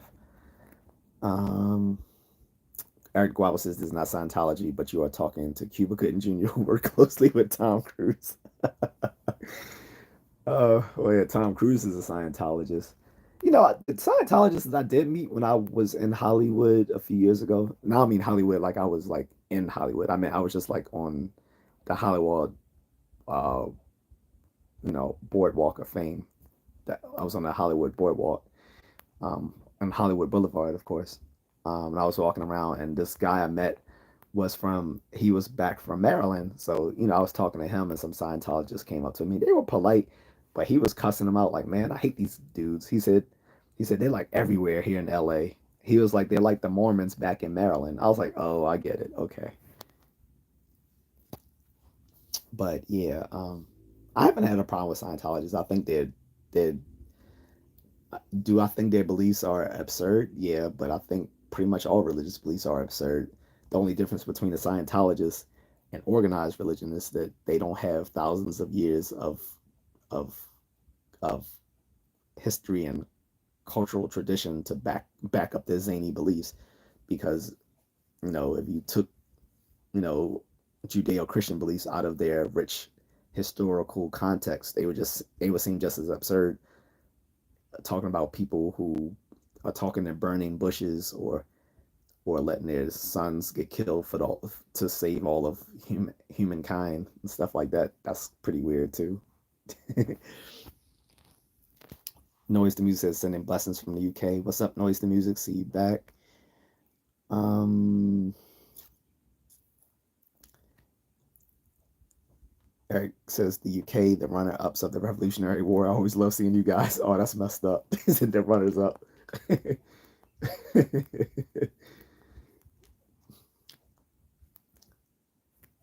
And we had two Revolutionary Wars. America was 2-0, baby.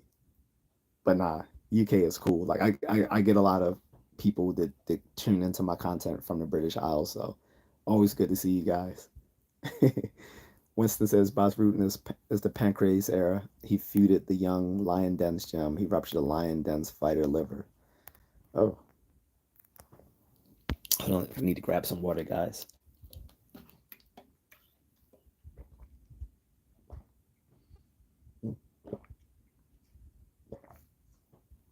All right, so I need to get to my food and do a run soon. So I'm gonna wrap this up soon, actually. But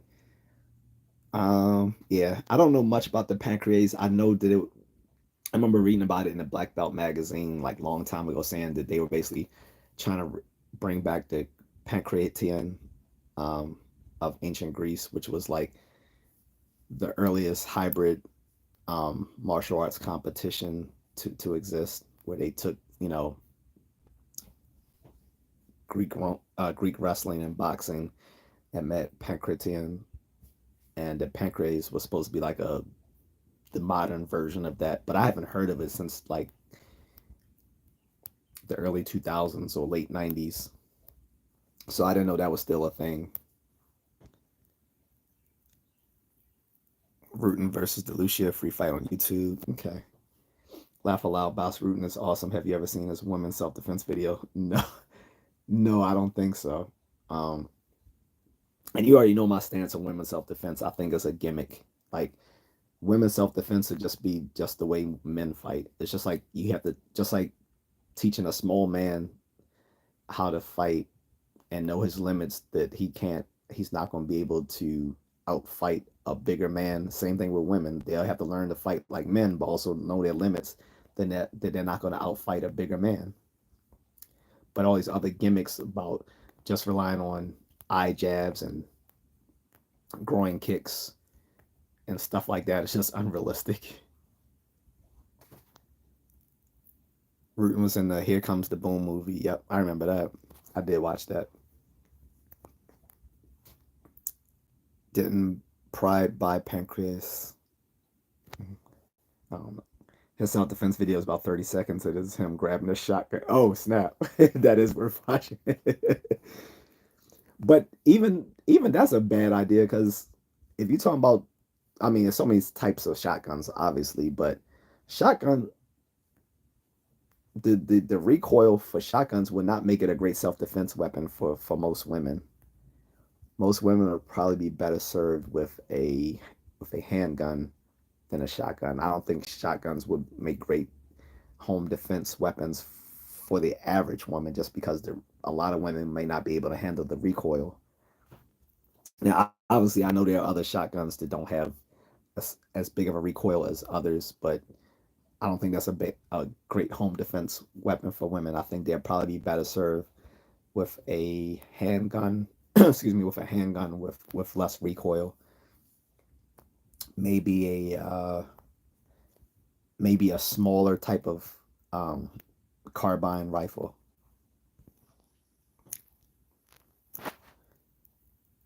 So that's what I think. 22, yeah. It don't have to be a 22. It can be a 9 millimeter. I think a 9 millimeter is the best all round handgun for self defense. I think a 22 doesn't have. I don't think a 22 has enough stopping power, because I want them to have something with stopping power as well. And I don't think 22 is going to have good stopping power. It should be a 9 millimeter, maybe a 40 cal, but definitely not 22. Not for self. Maybe if that's something for concealed carry, maybe that would be good for a woman to have a 22 um, as a concealed carry weapon. But for home defense, I would say 9 millimeter. All right, Winston, I'm not Cuba, but see you later. Again, I don't want to be associated with the guy while he's under that Diddy federal investigation, because Cuba Gooden and his two sons Christian and King are involved in that. House life over decided upon. I mean, it's doing what it's doing here in America. Right now, I'm of the persuasion, like a lot of Americans who travel, that right now the American dream is to leave America. That's why I have a house in the Philippines, and I probably plan on expatriating there indefinitely. So that tells you pretty much what I think about America right now. Is that I'm trying to get away from it. And unlike other people who actually just talk shit and say, I'm gonna get away from America, never do. No, I actually have a house overseas and I have my passport, so it's a reality for me.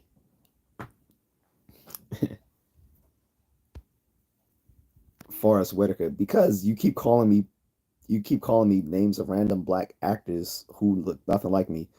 Forrest Whitaker is a obese man with a squinty eye from a condition he's had probably since being a child.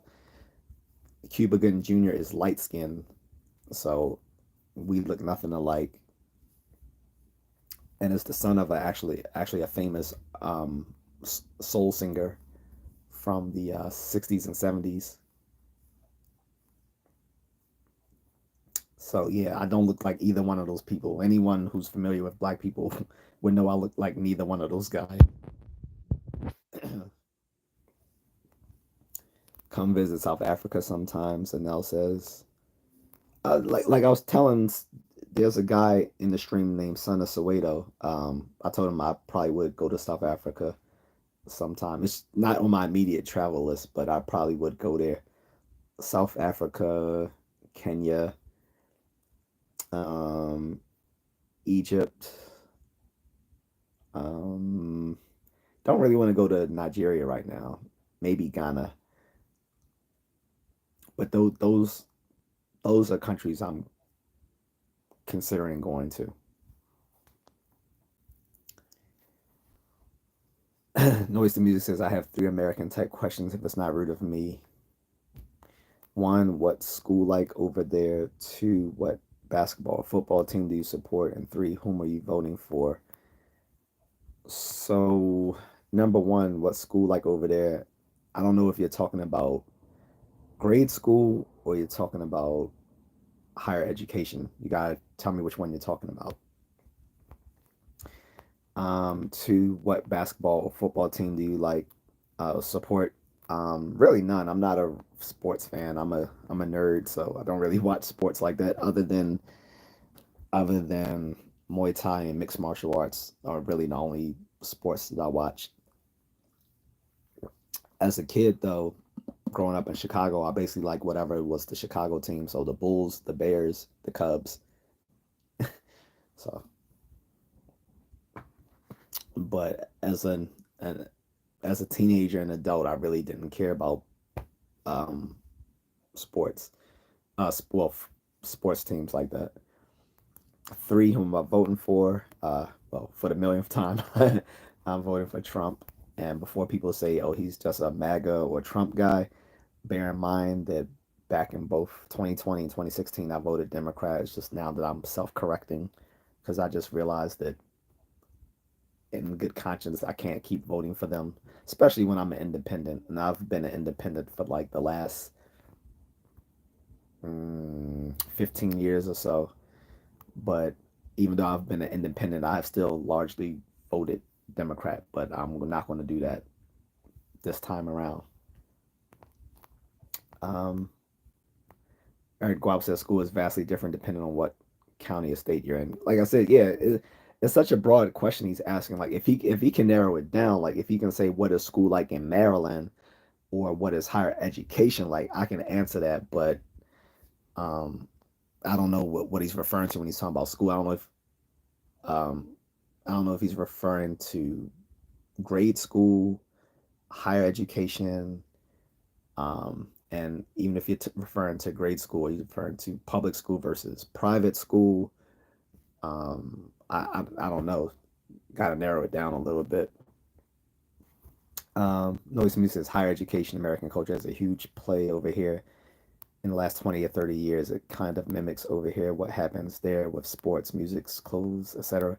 So higher education, it depends. Like if you're talking about the quality of education, mm, I think it has gone down a bit. I think a lot of places have done grade inflation where they give people passing grades just to get them along because a lot of professors are terrified of receiving poor reviews at the end of a course because for professors, especially those who haven't received tenure yet, poor reviews can make or break you as an adjunct professor or as someone close to getting tenure. So you'll see a lot of grade inflation. Um, Also, because of current geopolitical tensions, um, education has has become tenuous for for educators here in America because they got to worry about not voicing certain views or uh, conversely making sure they express the correct views as as seen by either their student body or seen by their board of trustees that runs these universities. Um, then also the other problem is the the predominance of using um, adjunct professors over given tenureship. The tenureship is dying in a lot of American colleges and universities because it's cheaper to pay these adjunct professors. So these adjunct professors are becoming like glorified substitute teachers on the collegiate level, where some collegiate, some of these adjunct professors are, so hard up that I've heard of like there's been female adjunct professors who are strippers. Like, can you imagine going to the strip club and you see your accounting professor there just making it twerk? Like, hey, pro- it's like, hey, is that Professor Steinberg? Oh, hey, uh, you you studying for your midterms? Yeah. Now, can you make it clap? I mean, I'm, and you think I'm exaggerating, but I'm not. Like, there's this. I've seen this in like the Washington Post. Like, there are adjunct professors living in their cars. Some who have resorted to stripping and OnlyFans. Like, there are adjunct professors doing OnlyFans. And like I said, it's because it's cheaper for these universities to hire adjunct professors than to keep on professors to get their tenure as as full and associate professors. So that's crazy. Also, college has risen. The cost of college has risen over 1,000%. um, so it's funny when these boomers and people from the silent generation said, "When I went to when I was your age, I went to college after paying for it with my summer job." Like, yeah, okay, grandpa. Yeah, that's when Harvard was like $50 a semester. Like, settle down. Okay, like no one's working at Sears during the summer to pay for college. That you know that wouldn't pay for but one class. So yeah, okay. And then you got the whole issue of student loan debt. Student loan debt out outweighs consumer debt here in America. Like, there's $1 trillion in student loan debt in America as opposed to consumer debt, and that's largely because with the way that with federal loans and stuff are given out, colleges can charge anything they want and get away with it because they know that these kids will receive student loans to pay for it, which many of them will not be able to pay off when they come out of college unless they go into specific fields, um, which means that there's going to be a lot of departments within universities losing funding because a lot of people aren't going to choose to get to receive a liberal arts education if they know that it's not going to lead to a well-paying job, which then just turns colleges into trade schools. So you have that issue. Sorry, I'm ranting, but you wanted to know how higher education is in America, so I'm gonna give you the dirty on all of it. Um, and then, like I said, there's been promises by Biden, which he didn't, getting rid of student loan debt. Um, Another thing people forget that he promised was not that he would just cut some student loan debt, which was forced to him by people like Bernie Sanders, who basically said he wasn't throwing his support unless he took on some of these progressive ideas. But then there was also a separate promise he made to black students, particularly. He said that all students of HBCUs, he would get rid of their debt. He never did that. After he won his election back in 2020, you never heard him again state anything about paying off the debt of HBCU students. HBCU stands for historically black colleges and universities. So the Morgan State University, Spelman University, Morehouse University, Howard University, um, all these historically black colleges and universities, which tend to be underfunded as opposed to some of the big state colleges and private liberal arts colleges and universities. So a lot of these students go there tend to come from lower socioeconomic backgrounds and have to rely on loans and scholarships to pay for school and are in debt when they come out of college. And so that was one of the campaign promises he failed to deliver. What else about colleges? The NCAA pimps out their student athletes. It's only recently now that they have agreed, basically because they were forced to do so, that they now have to pay their student athletes and or allow them to make money off their likenesses, because before the NCAA didn't allow them to and was making money through these little video games and stuff like EA Sports and stuff like that with the likenesses of students. Meanwhile, these students are like poor as dirt, you know, going to the going to the same chow hall as we are, the same dining halls as us, and starving. Like, so I could go into it more, but unless you have something specific about higher education, that can be a whole stream in itself. Eric the Guapo says I went to college and my tuition was chew tobacco and jug his mama's peach iced tea. These young people just don't know how to work. That is a direct quote of Dave Ramsey, probably. I don't take Dave Ramsey seriously. He's like I call him the uh, the financial redneck whisperer.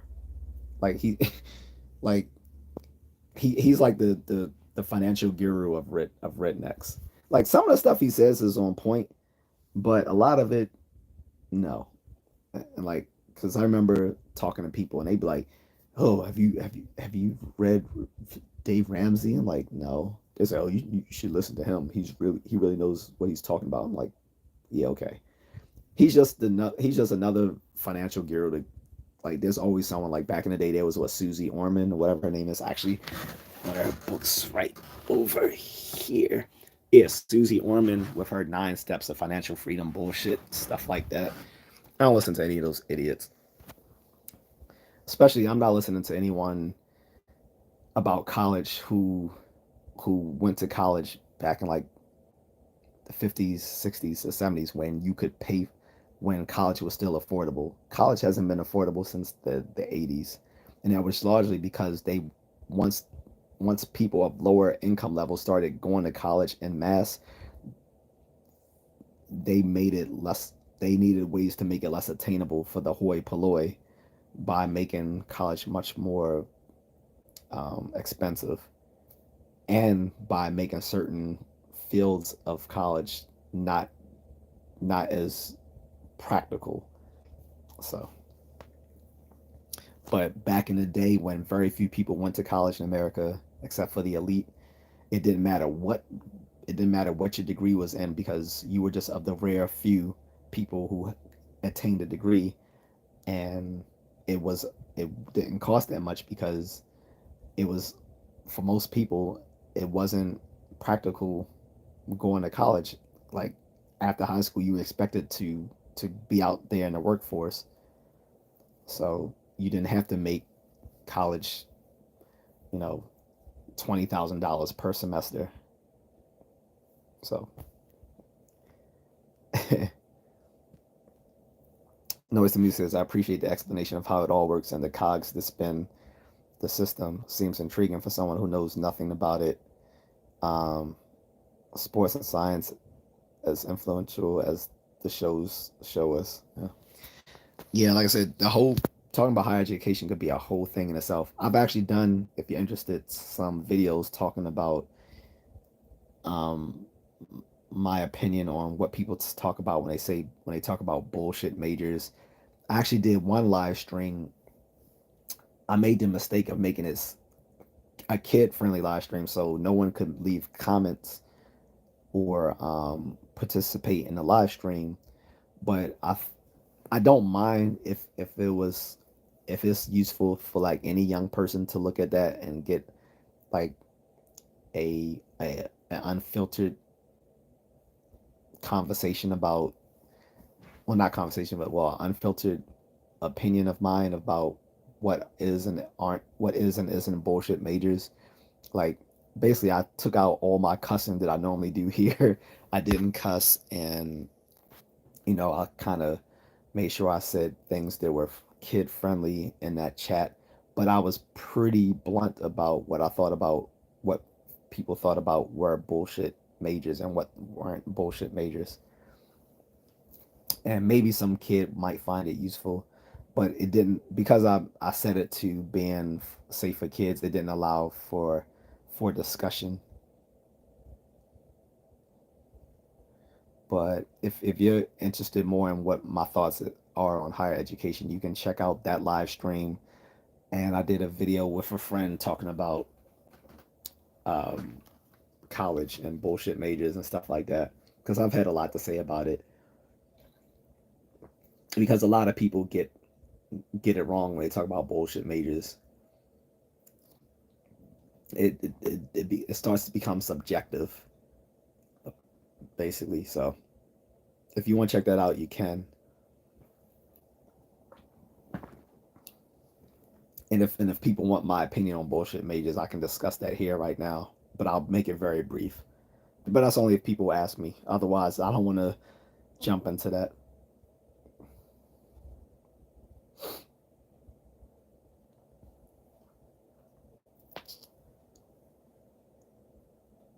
I'll give a few seconds. Like I said, if there's no other questions or comments, we can end this. I'm gonna go eat dinner.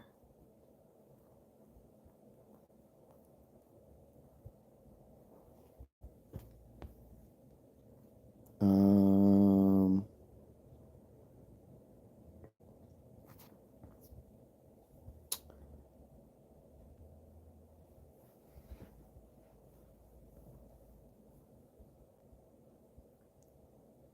No, so no questions, queries, higher education or anything else.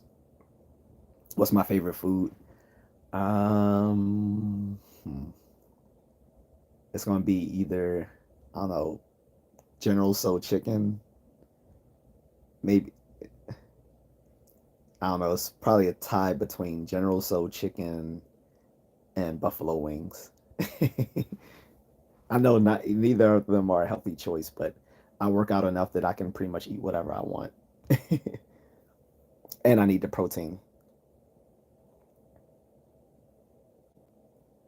But yeah, I'm serious. If guys, if you want, if there's anyone, because I know there was someone in this chat earlier who was only 19, so maybe I don't know if it was a how they identify boy, girl, whatever. But if that person wants to know my thoughts on bullshit majors, or if anyone else wants to know my opinions on bullshit majors, we can talk about that really quick before I go. Otherwise, unless anyone has any other questions, um, I'm a end this as I planned to do 2 hours ago, 2.5 hours ago, actually. Um,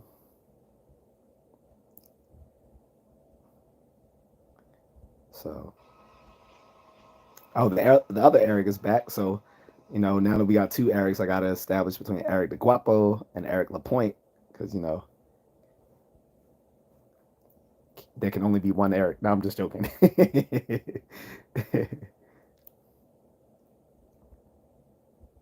So, But yeah, what's up? By the way, I'm just checking my socials here, seeing where checking on Mrs. Contrarian.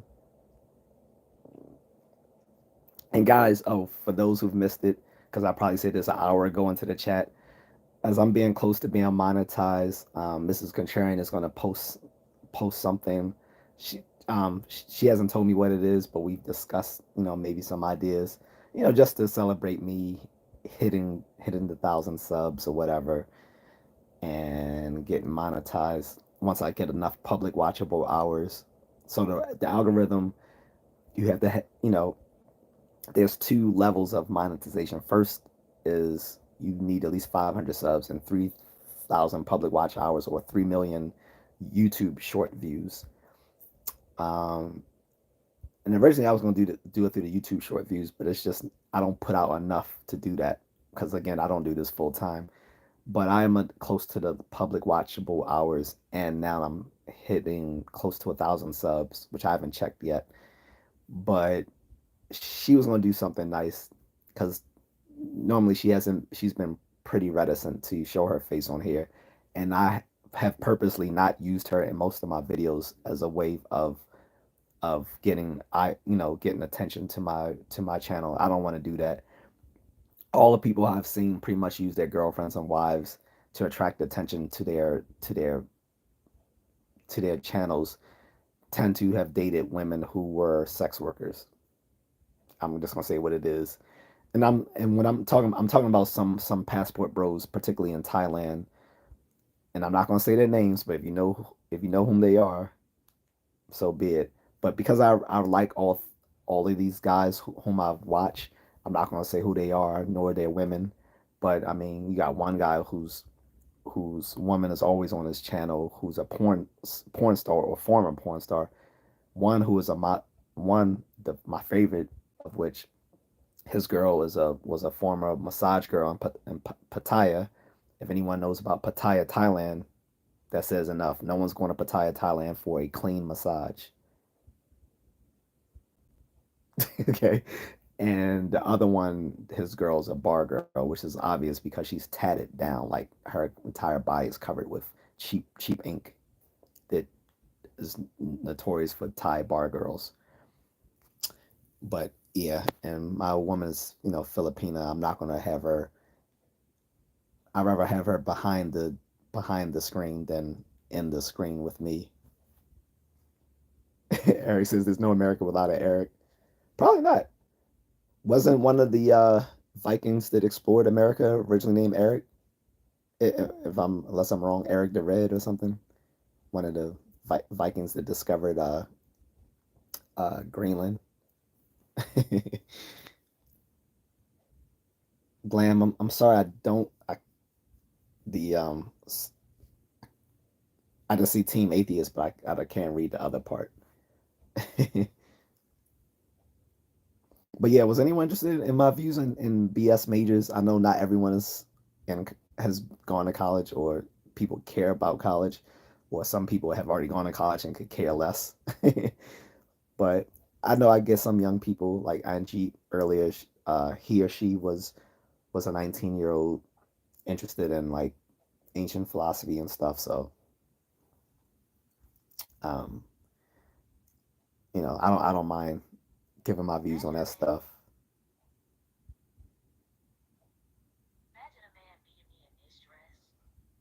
Okay. But if not, I'm going to end this because I'm hungry, guys.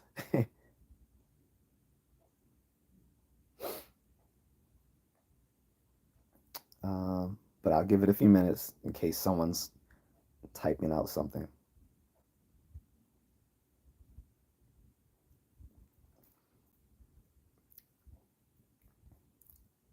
I don't even know what Zaza is, Sean. So I'm I'm a clean cut person. I don't drink. I don't smoke. I don't even have tattoos. So which is pretty rare for a veteran. Most of us have tattoos, but I don't know what Zaza is. But you can rest assured, anything that's smoked, I don't do it. Unless you're talking about smoked beef. No Diddy. I'm talking about barbecue. Yeah, but yeah, I don't know what that is.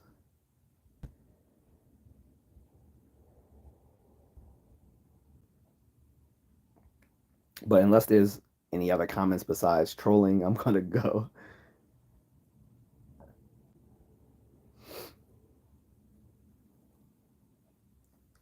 Mm-mm-mm. And again, you guys can check out the earlier parts of this live stream once this is posted. I post this and like all the time. Like I say, that is rather that you can leave comments on here after this posted to my channel, and I do come back and check any comments that I receive. But most of the time, most people don't leave comments after I've posted the live stream, which is understandable because probably a lot of people don't want to go through a live stream after the fact. Completely understand that. But yeah, I'm not going to just stare into the ether forever as you guys see the daylight start to come down. But we got both Erics in the house, so that kind of means it's time to end it.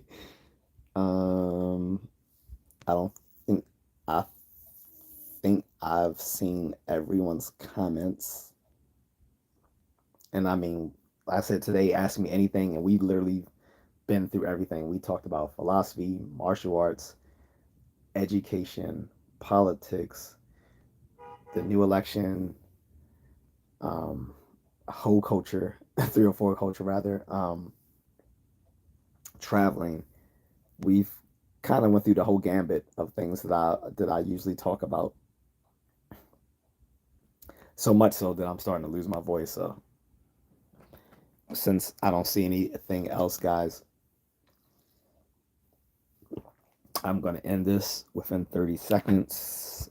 So if nothing is posted within that 30 seconds, forever hold your peace or leave a comment.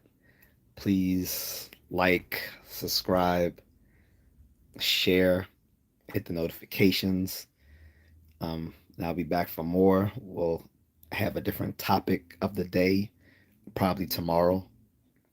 I may not always do a live stream every day, but when I do, I'll try to make it, different types of topics that we can talk about.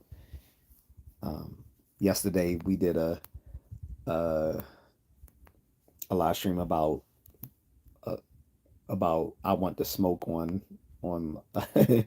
so we did that. We did a little smoke session, so to speak.